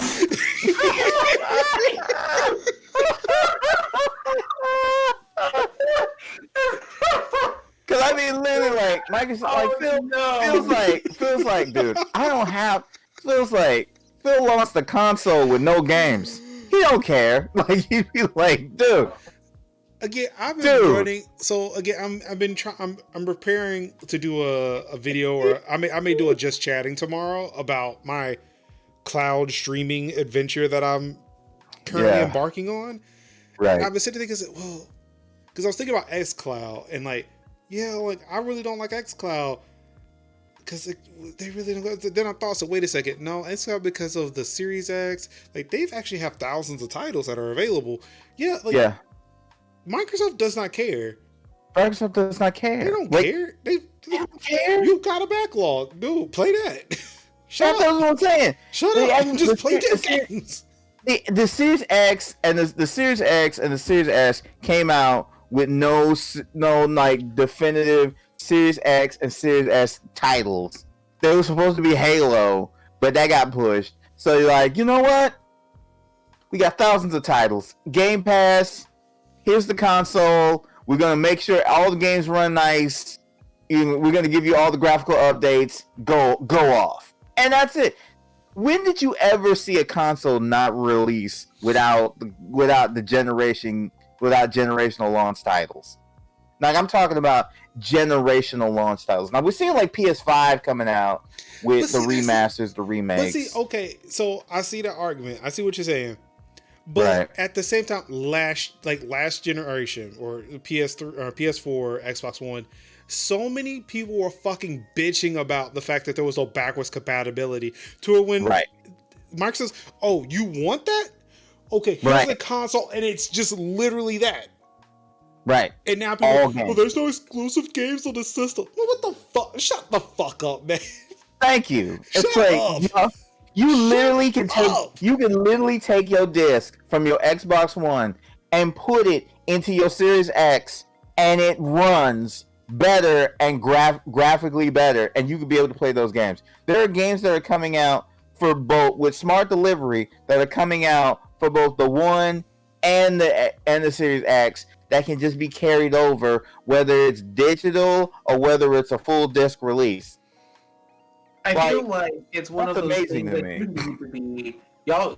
I feel like I'm going to have to dig up my y'all young folks bag for a second. Thank you. But y'all young folks don't understand being able to go to a system and invest in a library of games for that system and then have them upgraded and be like, please, on God, just let me be able to play these games and revisit them when I want to revisit them. Because one, I like this game, and two, I know they're only going to give me 0.5 cents and maybe like a coupon for a large fry at McDonald's if I try to trade these in for anything. Like, literally, like, the ability to have three, like, to be able to play PS3 games on my PS4 is non-existent. But being able to be like, yo, I'm gonna go back to old, like, Halo and play Halo as if ain't nothing else changed is awesome to me. To be able to play Fusion Frenzy, that's cool. Well, I mean, it's important because there's a lot of... I have games downstairs right now. Yeah. Here are the facts here, right? Some of those are for PS2, and some of those are for PS3. If I get a PS5, one, they're on disc, and not many consoles do that anymore. But also, and this is important, they aren't remaking them. No. Like, they're not remaking them, right? No. Now, if they decide not to remake them, that's on the companies and stuff who decide to make them. But that also means that's an experience I don't get to visit. And those experiences are what shape my love of video games some 20 years later. So, like, for me, it's like I can't go back and play .hack. I can't go back and play, like, for example, Final Fantasy Tactics or the early Shin Megami Tensei games or Suikoden or any of that stuff unless they specifically go out of their way to remake them. And the way the companies are set up, unless they're going to make hand over fist in money, they're not going to. They're totally not. Like, I was surprised. Square redid the whole, like, collection of mana and trials of mana, like, put that stuff out. You know, like, it takes a lot. It takes a lot for people, and, like, I love Suikoden. Suikoden is Konami. Konami doesn't even make games at this point. They make pachinko machines. Do I think I'm going to be able to get a Suikoden 2 retro-esque port? No, unless I go into to ROMs and, you know, and use one of them and an EMU to make that work. That's the only way I'm going to be able to play Suikoden 2. Like, you know. And I mean, and that's also talking about right there, also remembering, not every company has made it through here. It wasn't like a month ago that we just went, some company, and I can't remember what the name of it is right now, what company it was, but y'all could probably tell me in a second, literally bought like 13 companies, like Bethesda included. And I can't remember what the name of the companies that did that acquisition, but they bought like ZeniMax, which is like Bethesda, the people who made Quake, the people who made Doom. They bought all of those companies, like companies that made the games that I grew up enjoying and that I would love to revisit don't even exist anymore to remake the games or report them in any way, even if I wanted them to be. Like, you have all of that to consider. So backward compatibility for me is a really big deal. And I mean, quite honestly, y'all can just go ahead and keep that in consideration because, like, I've been, like, you know, in terms of like recurring revenue. But yeah, like I can't play the OG. I can't play the OG Red Dead because I own it on PlayStation 3, and my PlayStation 3 is dead. So I can't play that. So ultimately, I'd have to do that. Please talk more about playing to me, because Lord, I've been living in a dry well discussing that series. Listen, Nin Buns, we can talk about Suikoden till the cows come home. I'm definitely there for you on that. Talk Suikoden to me, baby. Talk Suikoden to. So, you know, that's just how the vibes are. You know something, if I figure out how this Suikoden thing, if I can figure out how this HD card works that I have for this Elgato card that I have or what have you that works, if I can figure out how that works, I have Suikoden 3 and 4 downstairs. Yeah. For what platform? I can't remember if there was 2 or 3. One of those two. Two is like PlayStation 1 and 2. And then Suikoden 3 and 4, that was PlayStation 2. Because I had Suikoden 3.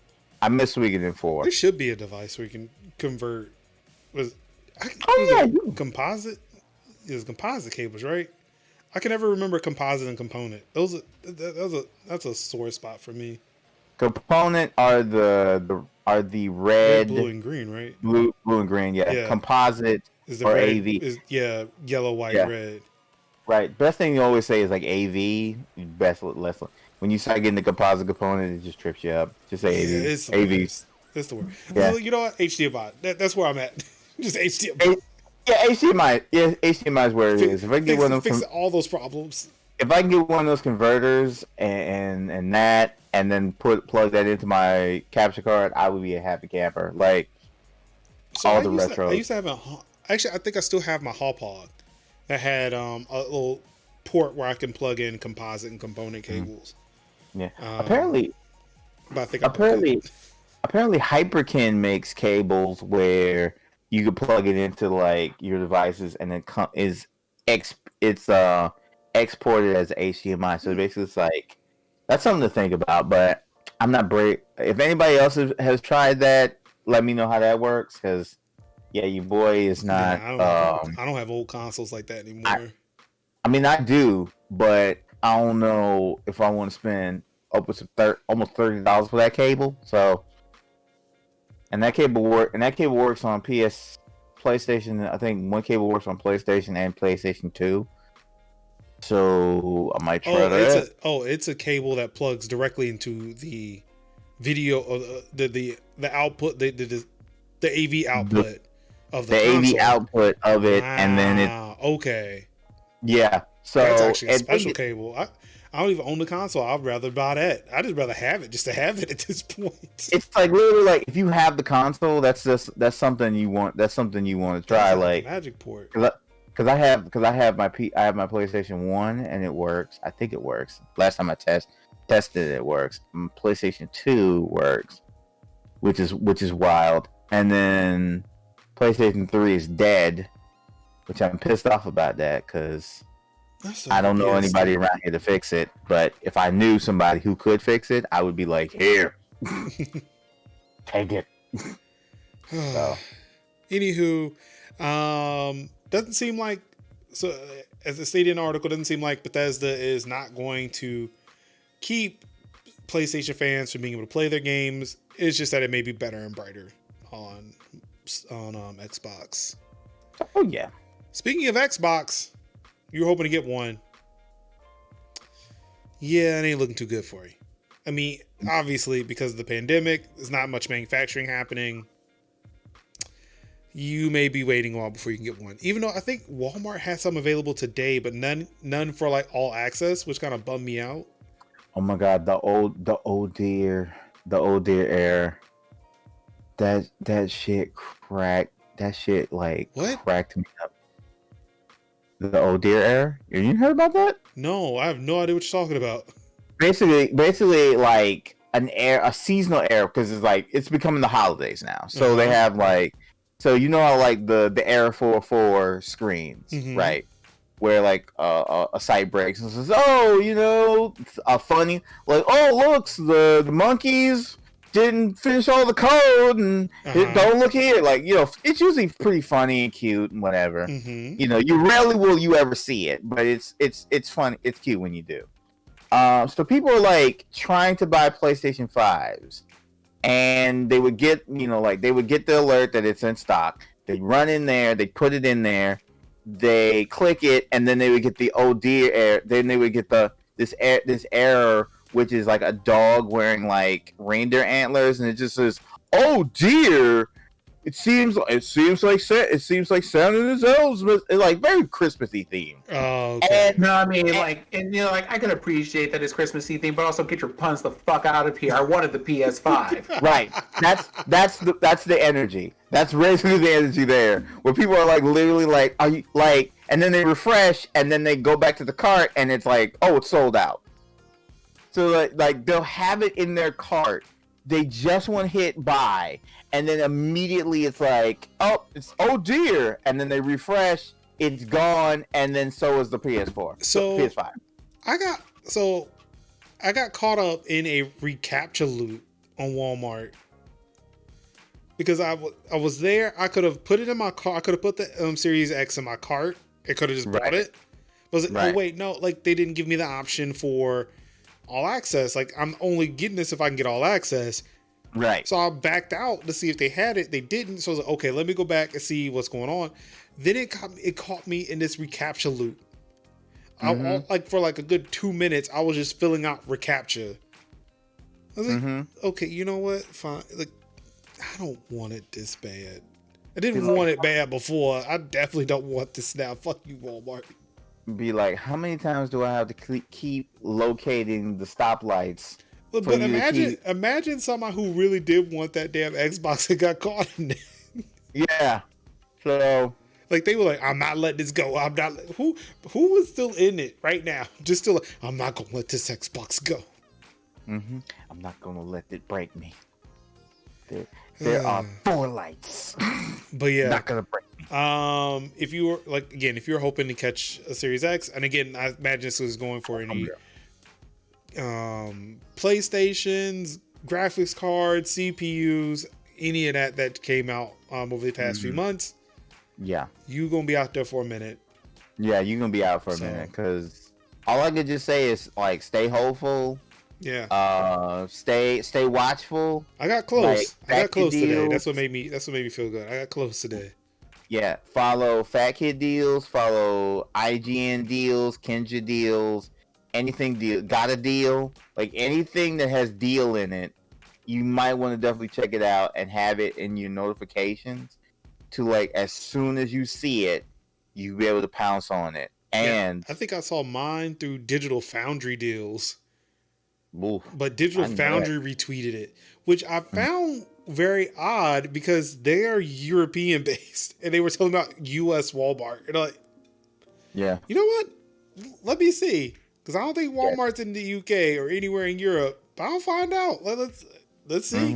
We'll take this trip together. Speaking of trips, did you know that Destiny 2, the free-to-play game literally anywhere else, was not free-to-play on Stadia?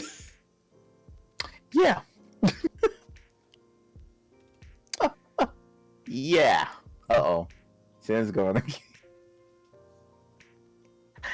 You have to put the whole chair back.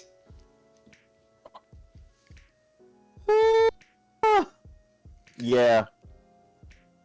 I did not know that until I was going through my Stadia journey when my Premier Edition showed up. Which there is a unboxing video for that on youtube.com/Major Linux, so definitely check that out. Yeah, check that out. Surprisingly, my best performing video that I've probably ever recorded that isn't being currently shit on, like the Streamlabs one that I posted. Yeah, all of my controller unboxing videos are doing very well relative to anything else I've posted on YouTube. Oh yeah. In a short amount of time. Yes. You let something sit there long enough, of course, it'll generate views, but yeah. Yeah. So yeah, when I loaded up Stadia and was looking for games to play, like, well, Destiny 2 is free. I should be able to use that as my test for Stadia to test latency and all like that. Also, keep in mind too that it is not Destiny 2 isn't even on Amazon Luna, so just period. Destiny 2 isn't on Luna, so take that for whatever. Okay. But Stadia's big thing when it was released, which shout out, it is a year old today. They were like, yeah, when Stadia releases, you'll get to play Destiny 2. That was also the day that Destiny 2 went free to play, but apparently went free to play everywhere but Stadia, and you can only get access to Destiny 2 if you subscribe to Stadia Pro. So you had to subscribe to the game in order to play the game. Did you also have to additionally purchase the game, or was it just you had to be on Stadia Pro to play it? So I think what it is, well, for Stadia's version of Destiny 2, it was the paid version of Destiny 2 after it went free to play. So like the base game itself went free to play, but if you wanted to pay for Destiny, it was like Destiny 2 and content packs up to a certain point. So I think that's what happened. Like, because remember too, when Stadia 2 launched, when Stadia launched, you could only get into Stadia through Stadia Pro. So nobody really, challenged it. And then when Stadia became free to play for everybody, nobody really noticed or said anything because nobody was really playing on Stadia. So when I showed up, I was like, wait a second, something ain't right here. Like, I see Destiny 2. There is a game called Destiny 2, but there's no way for me to hit play to play it. So then I subscribed to Stadia Pro so I could play Destiny 2 because I'm a glutton for punishment and I really need to test this shit out. And did not feel like buying games on Stadia at the time. And as soon as I did that, this article came out saying, yep, Destiny 2 is now free to play. The fuck you mean? And I oop. So yeah, Destiny 2 is now free to play on Stadia. But again, the real crime here, and I was actually going to come and say the initial part, Destiny 2 is not free on Stadia. It wasn't up until this article came out. And again, plugs for later. Again, probably a video or a Twitch just chatting stream will come up. Will probably be out either tomorrow or Saturday, where I will talk about my cloud gaming adventure. So stay tuned for that. Sub to the channels, follow or sub to the channels to get notified when I do that. But yeah. Here's a bit of good news. The Game Awards 2020 nominees were announced yesterday. Yeah. Of course, Doom Eternal's on the list. Last of Us Part 2 is on the list. Ghost of Tsushima. They're all up for Game of the Year. But there is one thing I want to point out. One category I want to point out. Scrolling down so I can see if I can find it. Okay, so wait. Did I miss it? Are these just all games? Yeah, I think these are all games related. So okay, so I think I need to pull up the actual nominee list. Go to the actual website.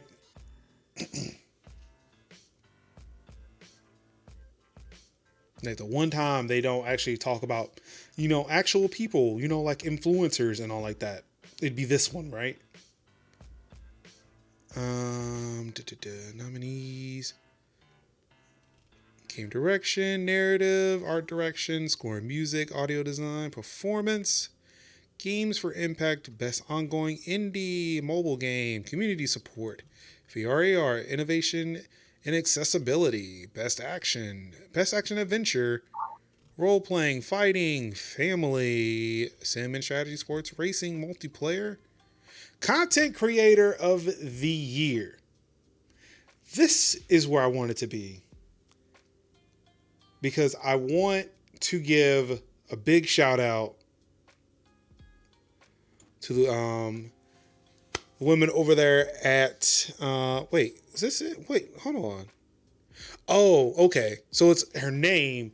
It's her name, but not the account. And that's what kind of confused me a little bit. Black Girl Gamers. Or that's right. It is Black Girl Gamers, right? I'm not mistaken. Yeah, it's Black Girl Gamers. So Black Girl Gamers is on the list. Content Creator of the Year. Shout out to J.Ann Lopez for doing the thing, putting that work. We love this. We love this for them. We love to see it. We love to see it. We really do. We love to see it. When it's like, when people are given their flowers while they're yet time to smell them, we love to see it. Like, that's when, because like I said, we are, we love to see Black women thriving in these absolutely cruel and merciless streets out here, in spite and despite the level of like shenanigans that have been thrown to them. To see them out here living good and eating good that's just the one thing we love to see out here. Because I'm just like, you know. And you know, while we're out here talking about this magic and excellence, apparently a little article may have made it onto the timeline today that Ex Mirror Mirror, who I will stand for forever. Oh yes,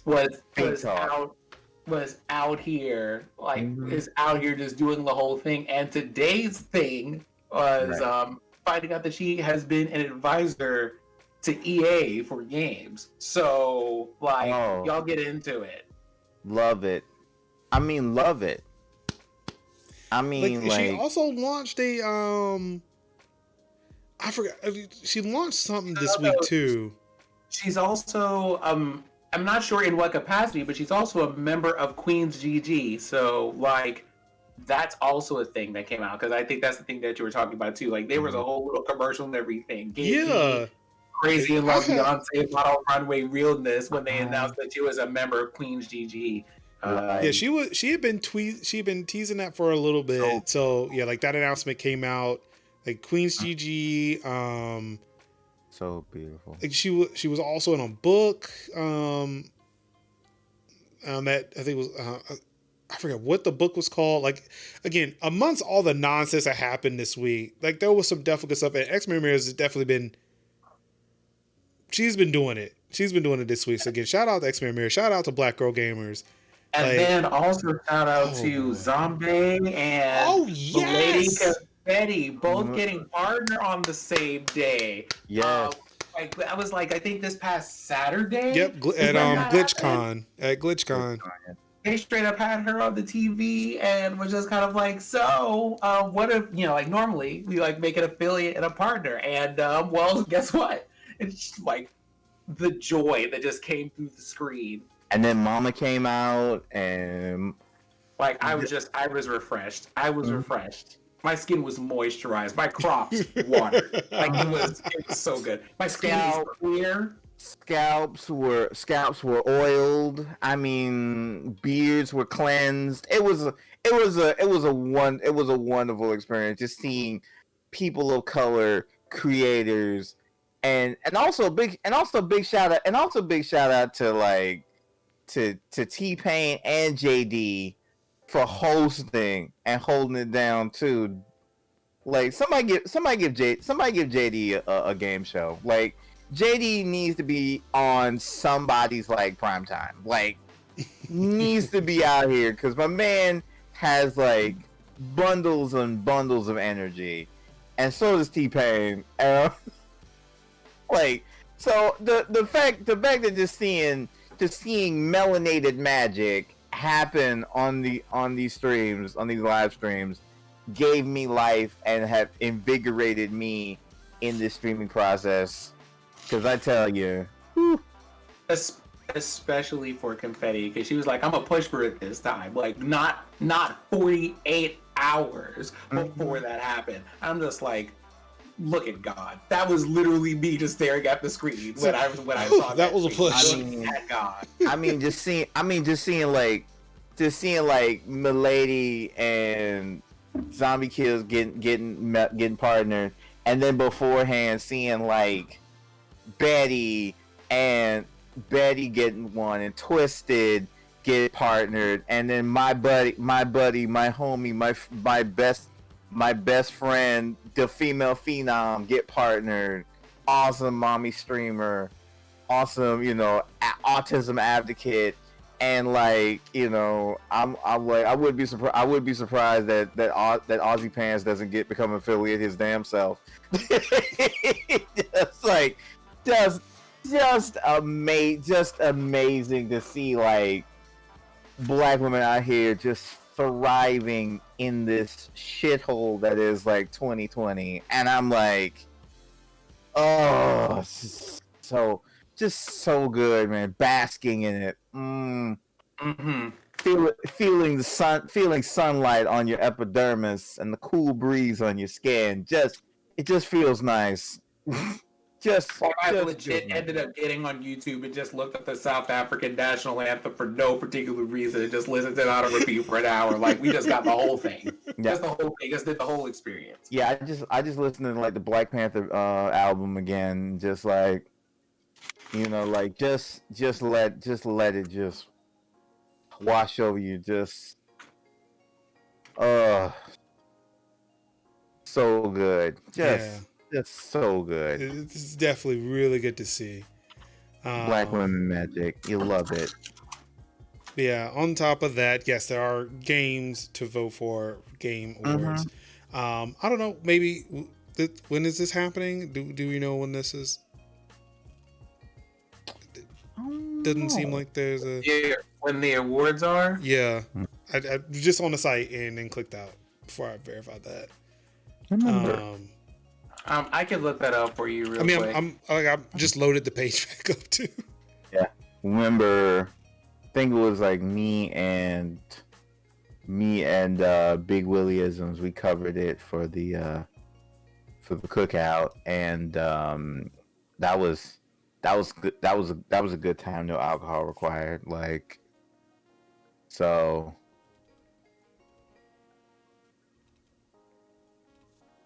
See, December 10th. December 10th. I can make that work. December 10th. No, when is December 10th? Make sure. It's like 6:30 p.m. New York. Like they have the time, but like I'd be damned if like Los Angeles is covering the New York time and I can't see it. So I'm just gonna just like do the math and just extrapolate that's 6:30 p.m. Okay, so it'd be before the podcast. Okay, so maybe that can be an extra long thing. Like we just stream this and then go into whatever else, or that just be the show. Like I'd be okay with that too. But yeah, go vote if you want to vote. Moving on. No, brace yourself for ray tracing in new games being AMD or Nvidia exclusive. Apparently we have now crossed the point where certain games are going to say, hey, our technology just works best or it works only on a specific card. I believe Godfall developer Counterplay Games released a patch that enables ray tracing, but only for AMD GPUs. Ooh, it's gonna sting. That's gonna sting. Godfall is an AMD partner game, which means it flashes a Best on AMD logo before the title screen, and that the developers and AMD work closely together to make the game run as well as possible on AMD hardware. Which seems weird because AMD does not have any dedicated, ray tracing components in their cards. It's just using DirectX 12's DXR technology, which Nvidia also has access to. So the fact that you kind of hard coded that to lock out a GPU is, hey. Yeah, I'm telling you, just because you can do it, in software doesn't mean you off the can. I'm just saying. So yeah, keep that in mind when buying your games and or hardware going in the future. Yeah. Nintendo bans brands from using Animal Crossing New Horizons for politics. Y'all late. Y'all big late. Yeah. So I'm just trying to run through the rest of this here. Like Joe had a whole island. Okay. Oh, so that's what RDNA is? So RDNA is AMD's ray tracing cores. I cannot figure that out to save my fucking life. Well, that's good to hear. Is that what that is? Of course, I would click on AMD's site.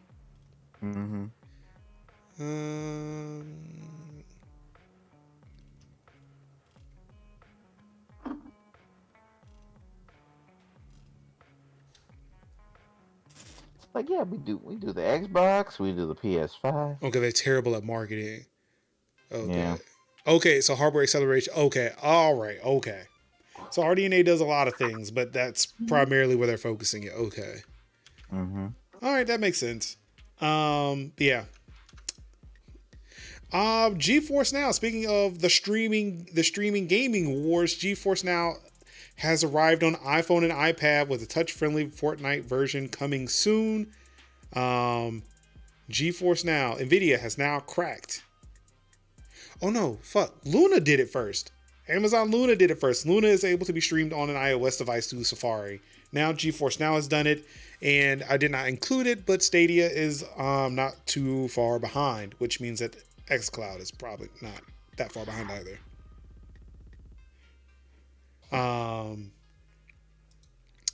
Speaking of Stadia, bringing in more Stadia news.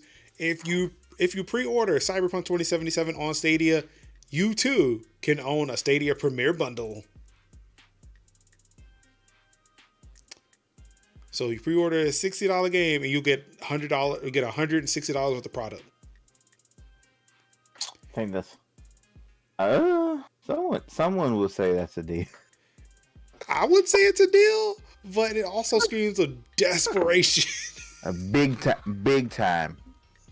Like, it for me, I didn't question it with YouTube Premiere because, like, with Google One and all, like, they give you a whole bunch of shit all the fucking time. So I didn't think of that. But yeah, like when the only thing that's keeping you from getting it is pre-ordering Cyberpunk 2077 or just any game on that platform. It's like, hey, we'll sing y'all a whole ass console, because that's literally what it is.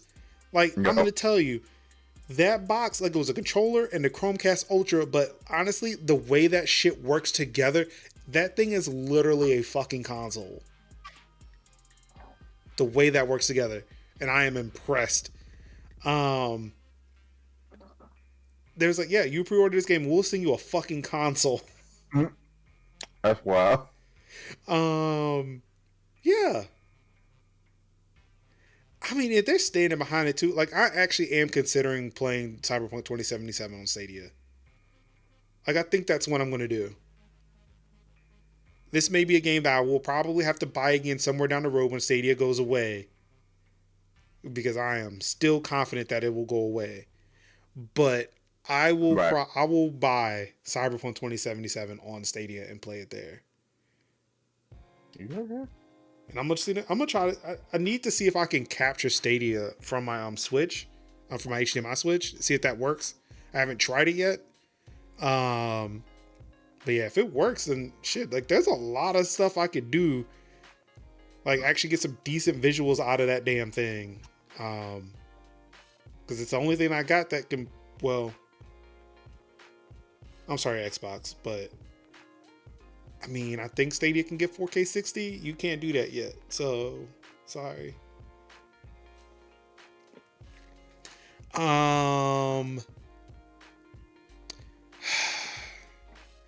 I didn't want to mention anything about Epic and Apple this week because I'm just exhausted.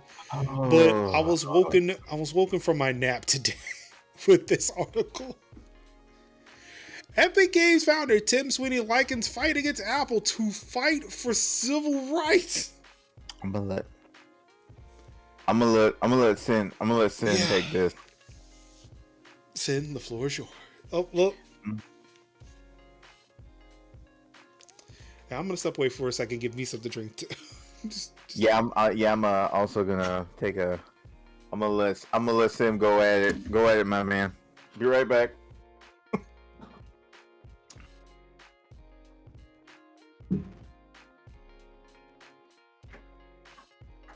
You know, normally in these podcast episodes, I like being able to be comic relief. You know, not necessarily the serious one, although I do have the occasional sassy or spicy commentary. But I have to say, and I'm trying to be constructive here because I'm not trying to get us banned from this platform today. Some other time, maybe. That's only Marcus's channel. It's fine. But it is a special kind of shitty when you have months prior to this of police brutality, of people being turned from living, breathing people into hashtags in the blink of an eye. When you have literal protests happening because of human rights violations, and when you realize that the situation that we're currently in is not at all very much improved from literally the 1950s up until now, except that people got a little bit better at hiding it or lying about it or building it into a system, and so we can never point at it and say it was one thing or another. And for you to take hundreds of years of struggle, I would like to just remind everybody while we're here. This is a baseline from where I'm at and coming from with this rage. When my mom was born in the United States of America, she wasn't able to vote.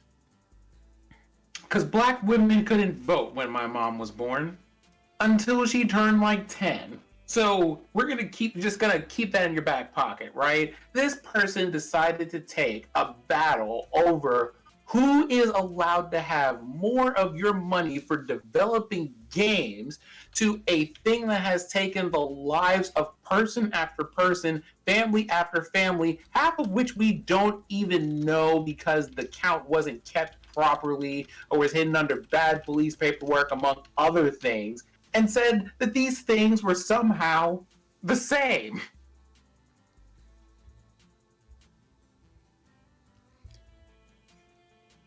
But the answer is no. Right? Like, we're just gonna go ahead and start right there. The answer is no. Argue with your mom about it, argue with your auntie, argue with your best friend. Y'all can take that to Twitter and keep that off my timeline, because if you come to me with that nonsense, you're gonna get a side-eye and a really swift block.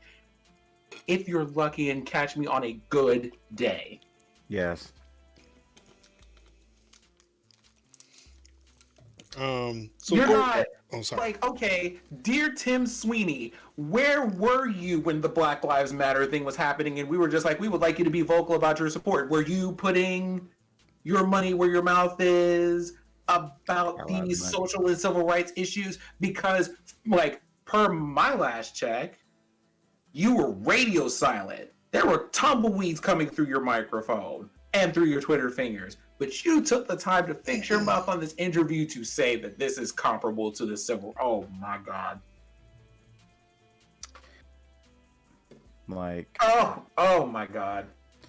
Like, you could have just went your whole life and not said what you said, and yet you did. Like short-sighted, just absolutely ignorant. And if you had a council of black folks to be able to run, for you to be able to, like, yeah, don't compare this to civil rights. I think it was like, I seen in the Kotaku article, it was like $1 billion company fighting against $1 trillion company to not pay as much money to the $1 trillion company. Like, bruh, no. Like, no, man. You had every opportunity to not, and you did, and now you're gonna get dragged again. Like, bruh, how long are you gonna keep learning the same lesson, my friend? And keep in mind too, like, and these statements were made because of the fact that yesterday Apple said, like, hey, we're gonna help out smaller app developers by saying we're gonna take 15% as opposed to 30%. Right. Like, I need y'all to understand, never minding the numbers, because I don't care about them. Right. Y'all are literally going, we're trying to figure out, like, we're going to go, well, we're willing to make a little bit less money. That is the discussion on the table. You compared that to literal, like, movement toward freedom for people to exist without dying or being discriminated against. Like, how? Yep. Like, this is one of those moments where I'm just like, I can tell for a truth you do not have black friends. How? There's plenty of us in North Carolina, just saying. Someone should have beat the brakes and the steering wheel right off of you for saying that nonsense. Oh, not the brakes and the steering wheel. Oh, and I apologize. Apparently that announcement about the 50% happened today, not yesterday. Today being Thursday. Obviously, because Tech Talk Thursday. But yeah, again, like the whole argument is the whole argument is, like, again, while Epic doesn't necessarily need to care about any of this. Wait, I mean, The argument they he's should, considering, haven't they already come under fire for like the way that they relate to developers, the way they handle commissions, pricing, and all this other stuff? So and again, people are just like, for them, like again, their revenue split is from what I understand, is 90-10. Yeah. They get 10%. And that's been the whole argument coming into this. It's like, okay, the big company doesn't do it. Look at how we do it. Like they've gone after Steam for the same thing, even though I think Steam, I don't remember if Steam ever changed theirs. Part of me says that they did, part of me says that they didn't. But again, the argument that he's making overall, at least prior to today, I've been on board with. However, again, like if you ask, like, well, is Tim Sweeney the person? Not really, but Epic is big enough to where somebody will listen. Yes. It's like, again, let's look at the presidential election. Would I want Joe Biden? Not really. But is he the best one that, might be able to take on Trump? Oh, some people may still say, not really. But, I mean, you got to back the one person who's going to take on the evil person. Right. Let's fix one problem at a time. Right. To where it's like, yeah, I was like, not necessarily Team Sweeney, but it's like, yeah, I'm team developer, and sure, the biggest one, the one who the other big giant mega corporation, is the one making the fuss. Okay, fine, but if it works out better for the rest of the developers, I'm here for that. Yeah. It's just that one, when you come out your mouth like this, it's like, okay, dude, no. Just no. The only way he could have made this worse is the literal only thing he could have done or said to make this worse is to compare himself to an actual figure and be like, I'm like literally the Harriet Tubman leading these developers to freedom. Like that is the right there would have literally been the only thing worse that they could have said. See, it all falls. And I'm pretty sure they almost did. Yep. All falls back to the whole phrase, I love you, but fuck you. It's like, you fucked up, and I'm going to tell you fucked up. I see what you're doing. I see what you claim to claim, but that's it. But this ain't it, Chief. No. Fuck you. No. Because that's how it has to be. Like, I love you, but fuck you. It's like, I love what you're doing. You're trying to bring awareness to smaller creators and make sure and try to get them more money for their apps and games than they usually should be getting. That makes sense. And I know what you're trying to do to try to be like, make this a wedge issue. And get yourself, me, myself, not pay as much money. But how you're going about it, the way, the things that you are saying, it's not it. Like harking it to the civil rights movement is not how it's going to endear you to the process. You're going to get dragged. Also, you're also looking at it too, and it's something because I don't know. I guess my brain wasn't firing on all cylinders when this news initially came out. But now that Apple is providing the 15, half off, to small business, newer developers, and Sweeney is still shouting mad because Epic isn't a part of that. Yeah, that fight just doesn't hit the same anymore. Right. It's now become like $1 billion company taking on $1 trillion company. It's like I'm mad because because I shouldn't pay you as many millions as I'm already, I know I'm already making millions and millions of dollars. Yeah. I shouldn't pay you as much millions of my millions. Right. Now it is that argument that a lot of people are saying about Epic. It's okay, they're just being greedy. It wasn't before when it appeared everybody had to pay that 30%. But now they're saying okay, the smaller developers who need this money more, especially now more than ever. And okay, the small developers, they're getting the help that they need. The fact that big giant megacorp is still saying, hey, what about me? No, nigga, fuck you. You. No, you don't get that. You get millions. Shut up. You're rich enough. Shut up. Shut the fuck up. That's right. You know. Oh my God. So Like, yeah, like at this point, like because it like again, it's still not saying that Apple is still completely absolved, but at least like it's a thing of like they are working. They now like they're doing something about it. It shouldn't have been like this in the first place. There should have been, programs for it. But then too, like looking at how it's almost like laws. This all was set up before and all of this app shit blew up. 30% probably wasn't that bad back then. I mean, because like nobody was really making money like that. But yeah, like now that they are revising it, helping out smaller developers, and it may be because of companies like Epic making that statement. I think Spotify is also on this stink list. Because I know Epic wasn't the only one. I think it was Spotify. I think the articles were coming out. Spotify was initially the person who was making the stink, but then Epic, like Tim Sweeney, had to throw his hat into the ring, and that's why I kind of ignored it initially. The fact that changes have been made for the smaller developers is good. The fact that these big companies who stand to make millions more because if they were a part of it, no. Y'all big companies making all this money. Y'all should spend your money better. Yep.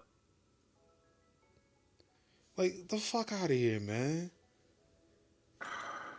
Anywho, yeah, Tim Sweeney, you wrong for this one. Very wrong. Like, if anybody loves you, they're going to slap your shit the next time they see you. Yeah. Mm-hmm. Big talk. And now, this Tuesday was a big day. Like, we like to have this unofficial award or this unofficial segment called Who Done Fucked Up Now. Tim Sweeney would have possibly had that role. Twitter initially had it Tuesday. But no, this week, the award goes to Twitch and Monster Cat. It's a tie. It's a tie. But Monster Cat was like, hold on. No, thank you. It stepped out of that spotlight for a second. So Monster was like, nah, fuck that. Fuck that noise. So again, when I say Tuesday was a very busy day, Tuesday was a very fucking busy day. Shout out to Super Lou 64 again. That dude, again, if you are not following this dude on Twitter, on Twitch, I'm not sure if he has a YouTube. I'm pretty sure he does. Definitely follow this dude. He is an amazing, amazing creator. If you think Dark Souls is hard, try playing it with like a fucking Guitar Hero controller, a dance pad, whatever. This dude is fucking amazing for his engineering prowess and his gaming prowess. It is crazy. And so in case anybody isn't necessarily familiar with his content, what he does as an engineer is he takes software, he wires he maps game controllers or games to unusual controllers. So it'll do things like play Dark Souls, but with like the bongos from Donkey Konga, or he'll like play Star Wars games with a Guitar Hero controller, or he'll like string up a Ring Fit Adventure and play like driving games or fighting games. I think one time he ran through playing, he did like a DDR pad and played Sekiro with a DDR pad. Like, he just does wild things, and it's amazing. It's amazing and awesome. Before we get on to that, Sin, I'm mad at you for this. I'm mad that you shared this tweet. Listen, the fact that came, like, it took me like at least good 5 seconds to really realize what was being said, and I was like, yo, the levels. That's why will always stand for pretzel. Like that. Like even if I had, even if I had to pay money to pretzel, which I do. I know. Yeah, I would literally be like, yo, where is? I would pretty much give the $5 that I would have gave to Apple TV and gave it to Pretzel for them because the vibes, the So yeah, literal so yeah, vibes. I just want to say that yes, I am a member of Pretzel Pro, and I'm also an affiliate, so I can assure you that the program works. Yes, me too. Well, I'm an affiliate too, and I've used Pretzel, so yeah. Okay.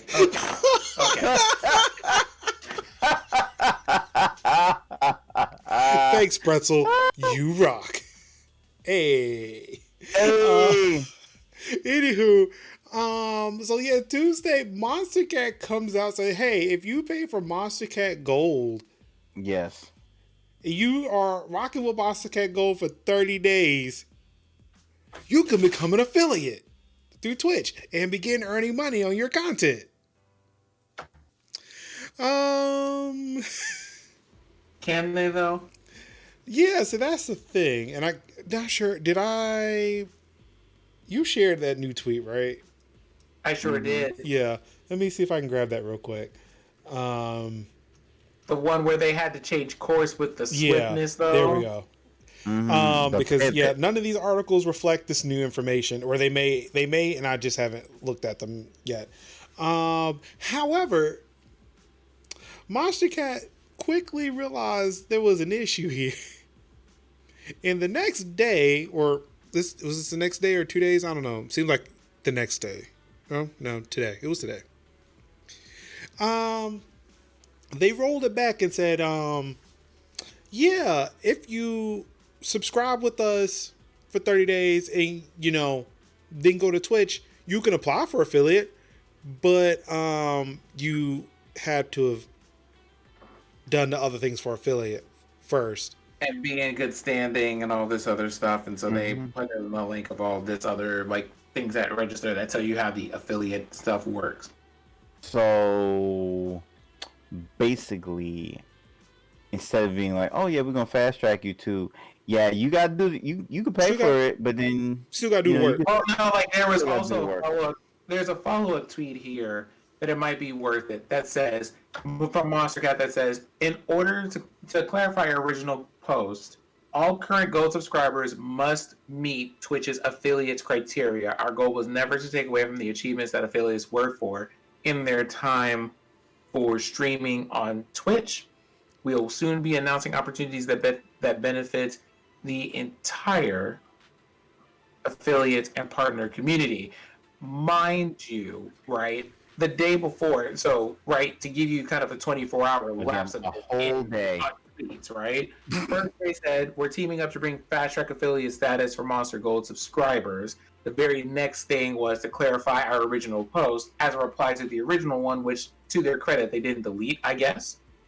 They said, our goal, to clarify, you have to meet their affiliate criteria. So it's like a...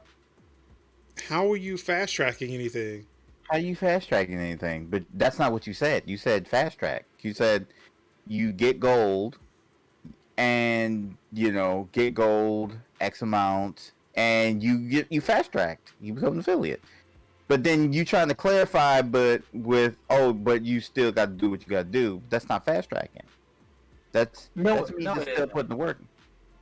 That's me saying, that's me having to have more than 50 followers, stream for X amount of hours and X amount of days, and still have a concurrent average and have an average of 3 concurrent viewers. Why should I pay you money if you're not gonna fast track me? Technically, I can do that in less than 30 days. I can do that my damn self. I can be like, hey, folks. So wait, hold on. Is it fast tracking that maybe your application will go to the top of the list? They have no indicators that is the case. Mm-hmm. So here's the thing, right? And lest we forget, the whole root of this is the fact that Twitch is getting smacked left, right, and center, and rightly so, in every possible direction for DMCA violations, including how last month they were just like, well, we're going to release a thing that just let you play music during your streams, but removes the sounds from your VODs, and the company's like, hey, don't do that. And when they did, so I'm like, all right, well, cool, we're gonna have to pay you for that.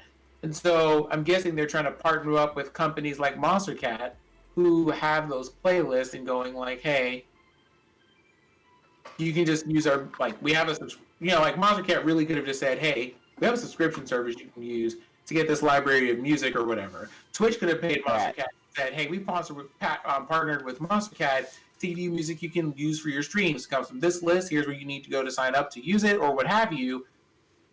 And whatever, you could have said, hey, that's just what that is. But you did neither of those things. You didn't pay for it. You made the streamers pay for it. Wow. So that would have meant that these people doing all of this would have paid $5 to use this list of music, thinking that they could fast track into the Twitch affiliate program, which, for reminders for everyone's affiliate license, if you get affiliate and people sub to you or whatever money they make through the platform, Twitch gets half of anyway. So you're putting in like 100% of the work. You still have to follow all these protocols, and then for what reason? Mm-hmm. I see that hand there in the back pew. God bless you.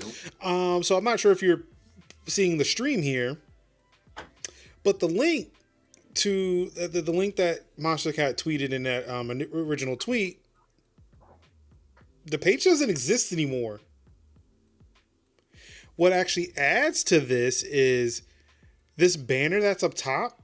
It switches every so often that links to this page that does not exist.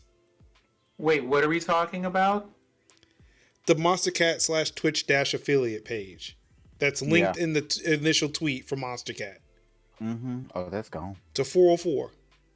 Mm-hmm. 404. But the banner, banner that's on top, like this was so on this page, so it's a purple banner that shows up every now and then. Like you have to, I guess, be sitting here for a while to see it.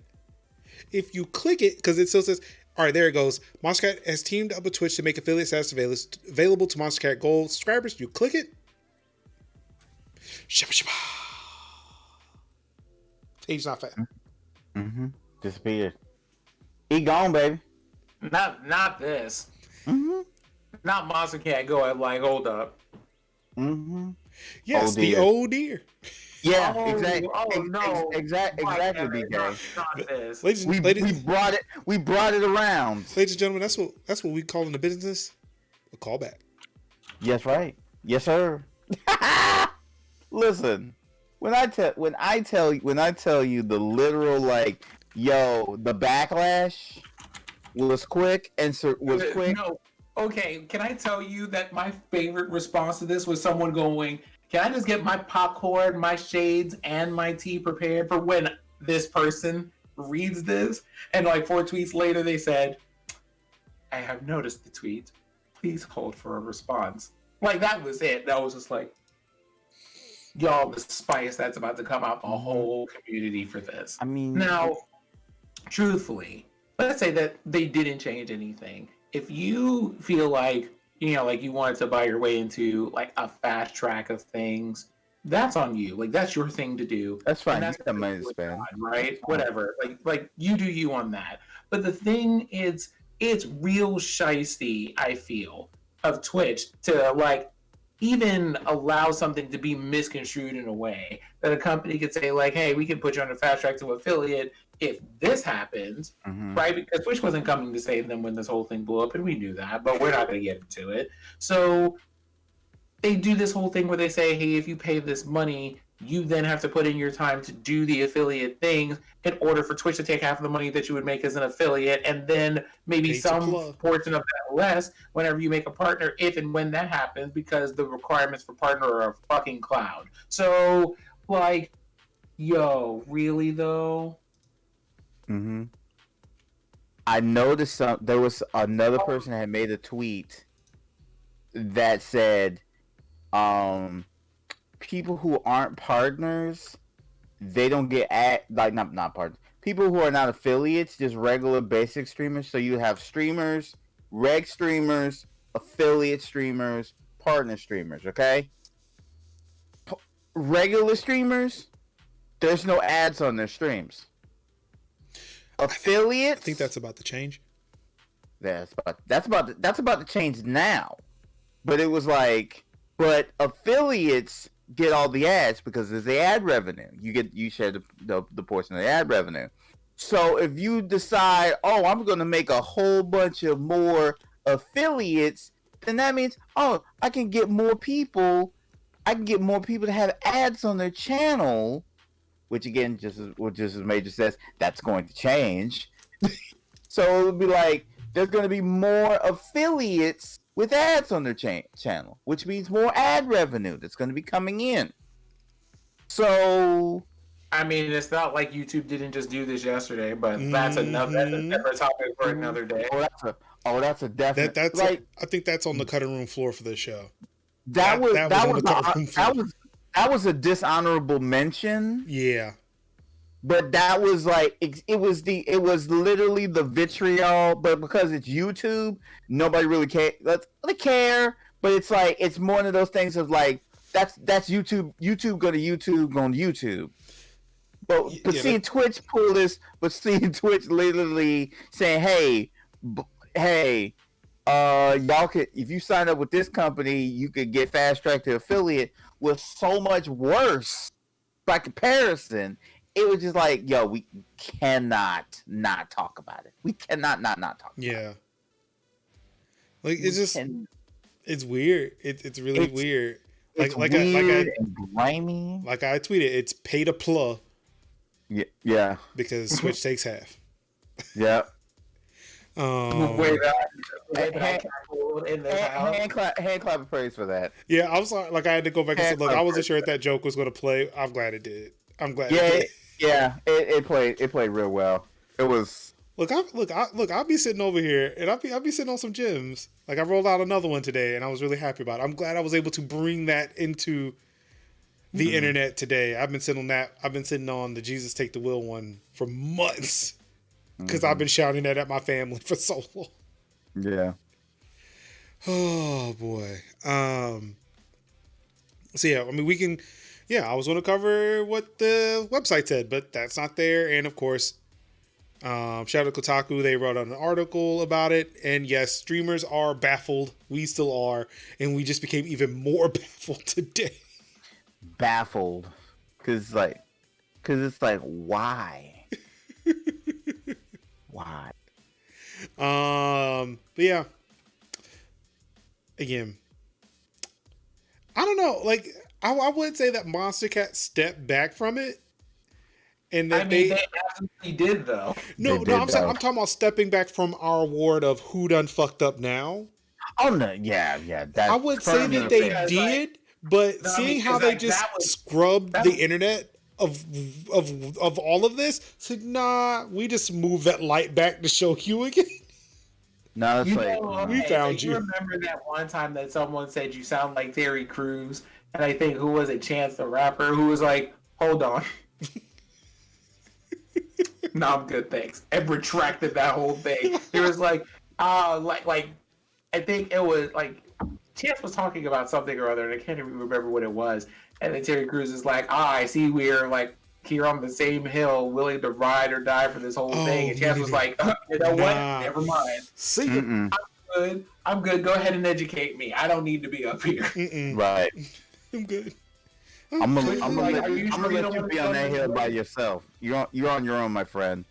Twitch is out here like, you sure you don't want to sit here next to me? And Monster Gap was like, listen. No. I appreciate the view. You can send me a picture from over there. I'm good. I'm so good. But see, I'm again, go back in the house. We don't have opportunities like this. I would have been okay if they stepped back. But seeing as that they scrubbed their site. Yeah. Like the page isn't there anymore. They literally moved it and left the banner linking to it still up. I mean, they literally hit you. They literally hit you with a there is no war in Ba Sing Se. It's a thing where Monster Cat stepped back and we just moved the spotlight to put it back on Monster Cat. Like, nah, B, you done fucked up again. Mm-hmm. Yeah, you fucked up again. So yeah, the You Done Fucked Up award for this week goes to Twitch and Monster Cat, but I am still leaning heavily on Monster Cat on this one. Yeah. I'm still leaning on Monster Cat for this one. They didn't have to do that. No. Very close second. Tim Sweeney. And Twitter, you know what? Y'all tried it. You tried it. Yeah. You tried it. That's on the dishonorable mentions right there. Jack. You tried it. Yeah. You tried it, but yeah. Emmett. Man, how do you unnoticed? Oh, except for that rumor that a dislike button might come to Twitter. Listen, how many? That news was released after Twitch and Monster Cat's nonsense. So I was like, I'll be like, Jack, I'm gonna tell you, I don't think you understand how much of a bad idea that is, but trust me, sit down a little bit. We'll say it. We'll tell you. Edit, moderation tools, more accessibility. Yeah, those are things. Those are things we want you to work on. And if you're worried about about people like abusing the edit button, just put an edit history on there. Yeah. Just do like edit history. Just mark it edited so that people will know that it was changed. And if you want to like make an edit history known, I think that would make things a lot, like, so this what you meant to say. Okay, yeah. We can wait. Take all the time. Don't release any other features until that button comes out. Thank you. Anyway, let's move on. Let's finish this up. We've got some updates to talk about. PS4 gets a new firmware update. Just if you feel like it, update your PS4 with a PS5. Okay. Apple releases an iOS 14.2.1 update with bug fixes for the iPhone 12 mini, text messaging, and more. There was also I replaced another post with this one. For iPhone 12 users, there is there was a 14.2 update that fixed the green screen issue. Like people with iPhone 12s that were reporting like their screen tints going green. Apparently it's a bug in software. It was fixed in a 14.2 update. But now we have 14.2.1, so I imagine that's going to be rolled in if you haven't updated your phones yesterday. So pick that up. And I think this is only for iPhone 12 family of devices. So the 12, 12 mini, 12 Pro, and the Pro Max. And in the Epic Game Store, Elite Dangerous and The World Next Door are free for this week, month. I don't know. How long did they do this again? It's a week, right? I forget. It's free. It was announced today. It's free. Go check it out.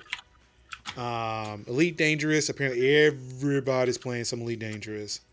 And I've never heard of The World Next Door, but it looks like it's a puzzle game with visual novel elements. So here from Viz, isn't that an anime? So yeah, this is The World Next Door. If that's your thing, have at it.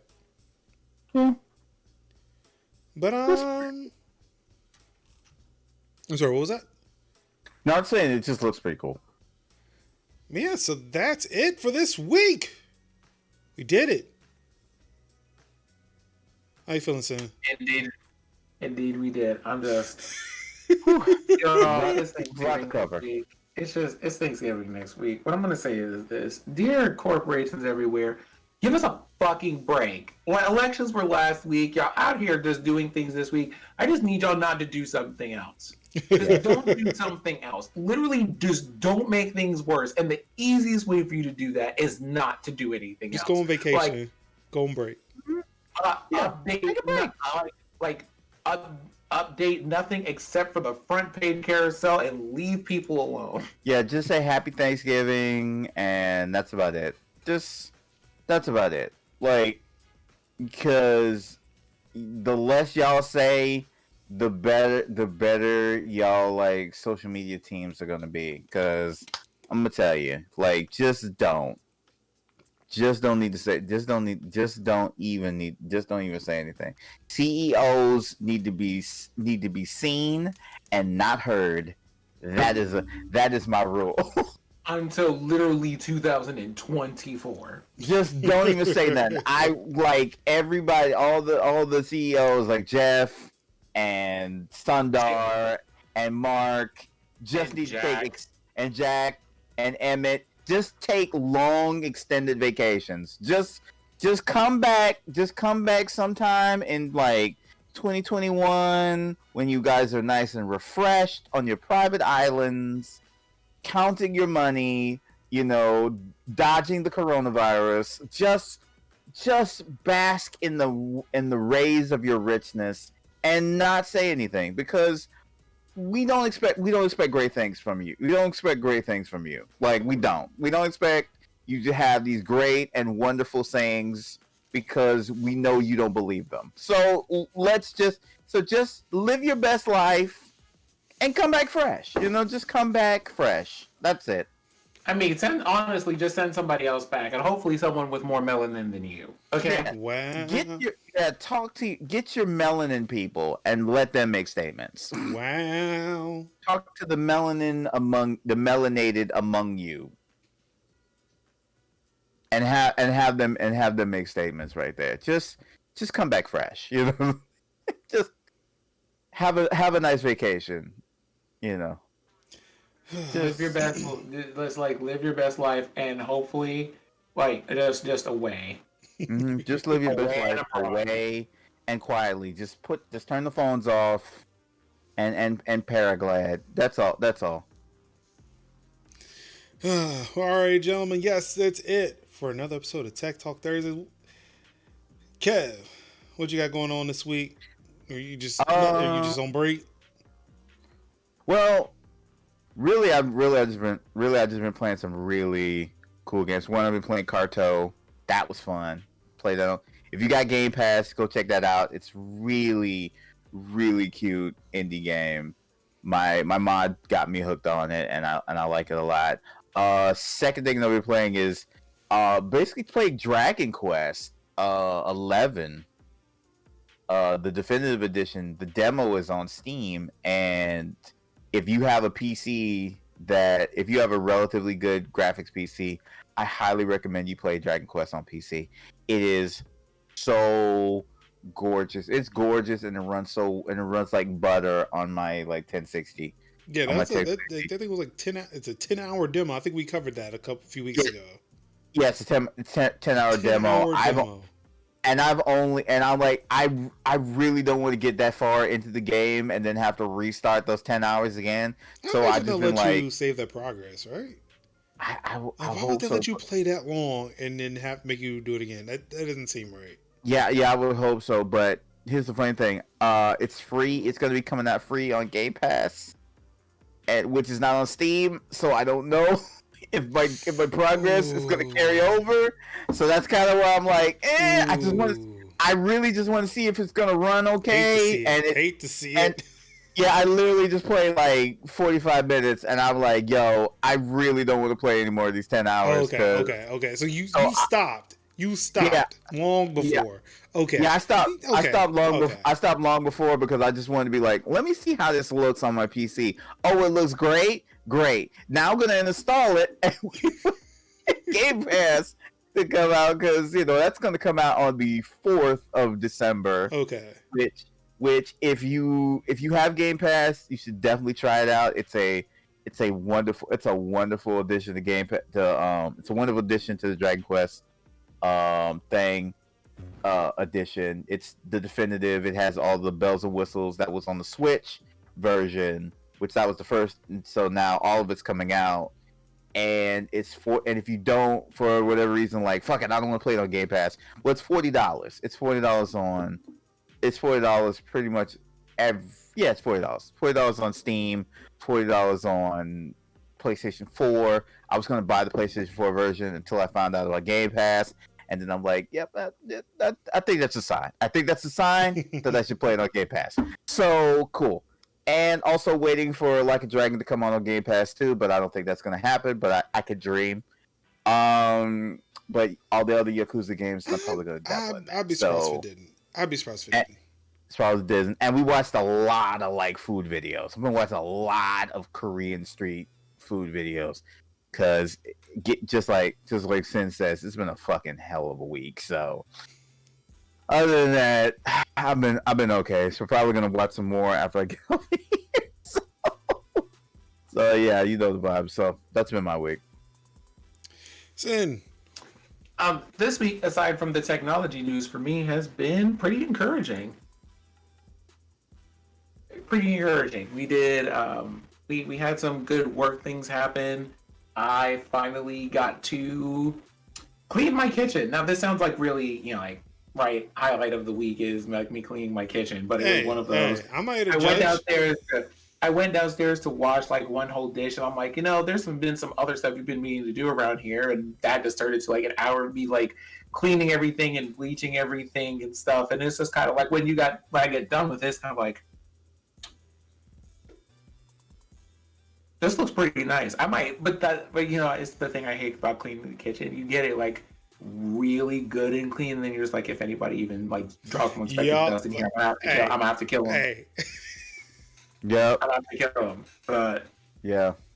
But it was a good time. And then it was kind of like, okay, and I remembered to go downstairs today and cook something, and y'all have no idea how hard it is to remember to go and cook. So I feel accomplished today that I remembered to do it. Oh, it was a good time. I love that. I love being accomplished. Feels so good.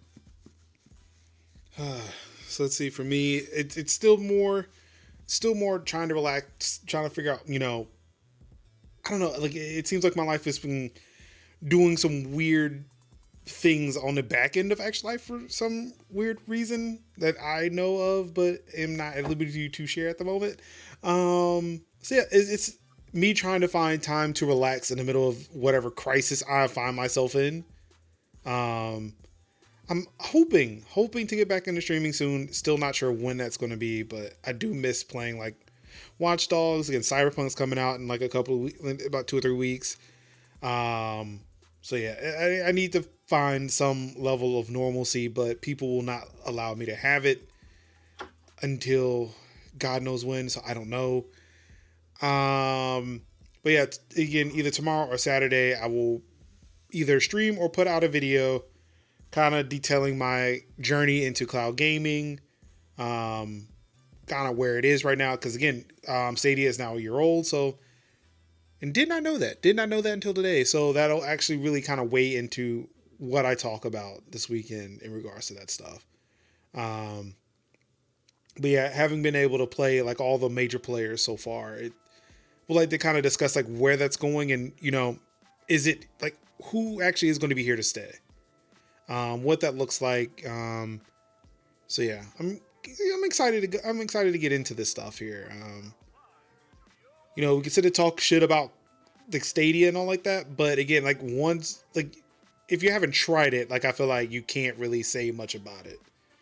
And also trying it in its ideal conditions. I feel like that's important.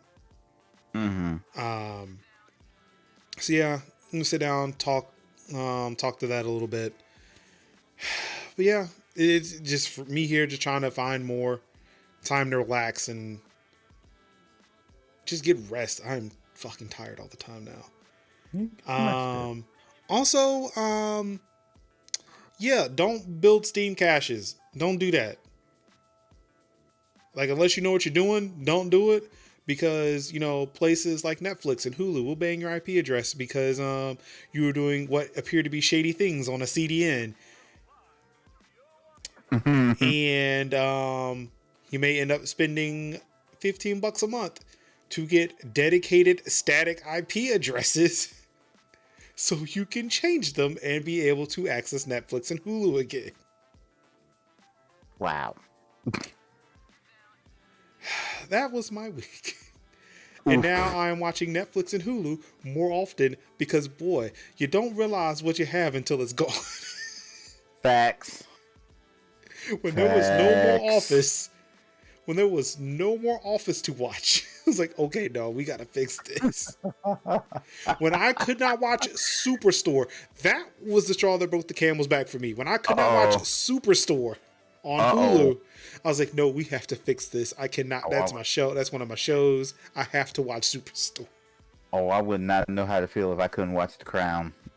No, The Crown was available. Apparently, with Netflix, if they catch you behind, if they block your IP or they catch you behind a VPN or a proxy, they will only show you Netflix originals. I tell you. And I was not here for the that. anguish. I was not here for that. The anguish. The pain. So, wait, what happened here? What is this? What is this link here? Which one? Kevin Lin departs Twitch, company co-founder.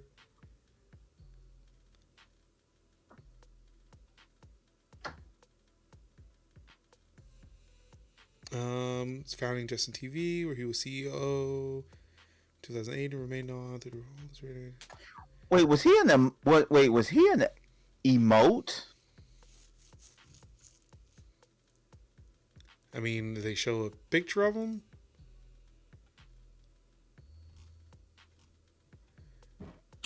That guy? I guess it's this guy. I don't know.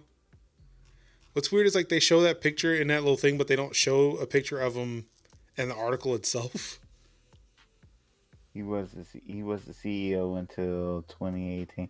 Oh yeah, because that probably means he was back in like when it was like what Curse and Justin and all those other things. Yeah. Vinland. Yeah. Like, which is sad. Like, I've only heard of him now. God, Curse is one of those things. It's just old, man. It's like machinima. It's a part of it, and it's a part of it, and you forget how old it is. But like, damn, that was the early parts of the internet.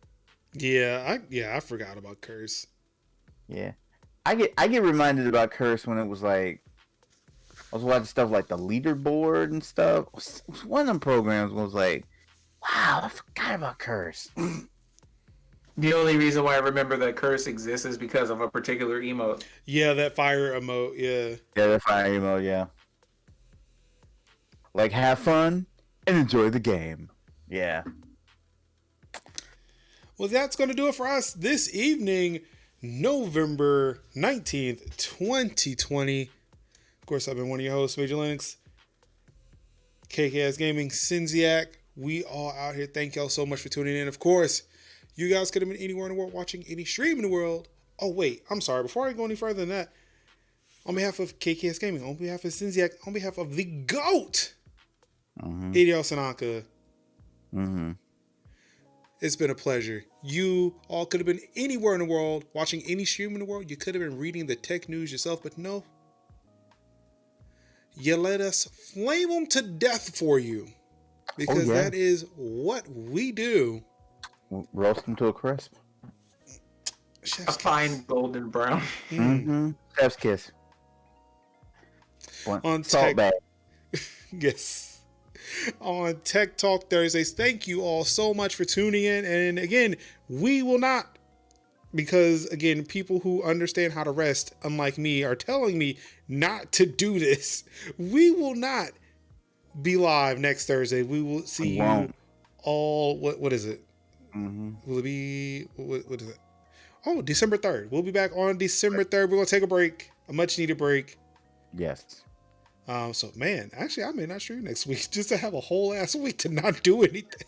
Dude, just take a week. Just take the week. Just take a week. Yeah, it's fine. I mean, yeah, I'm probably gonna be streaming like 2 days, and then I'm just gonna be like, hey yo, whatever. I might catch y'all on Thanksgiving. I might not. It is what it is. I'll see y'all next week. I'll see y'all on the 3rd. Be blessed.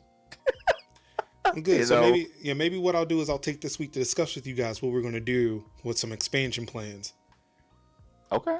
So we can do that. Yeah, it may be easier instead of like, you know, talking about tech news and then, hey, we should do this. It is like it gets buried by more tech news. So, okay, no tech news. We're gonna figure out some expansion plans and hopefully we can have something by next time we record. But yes, thank y'all so much. We will see you all on December 3rd, Lord willing. And of course, all I've got left to say to you wonderful people out there is love you.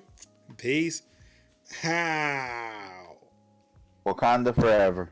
You bomb.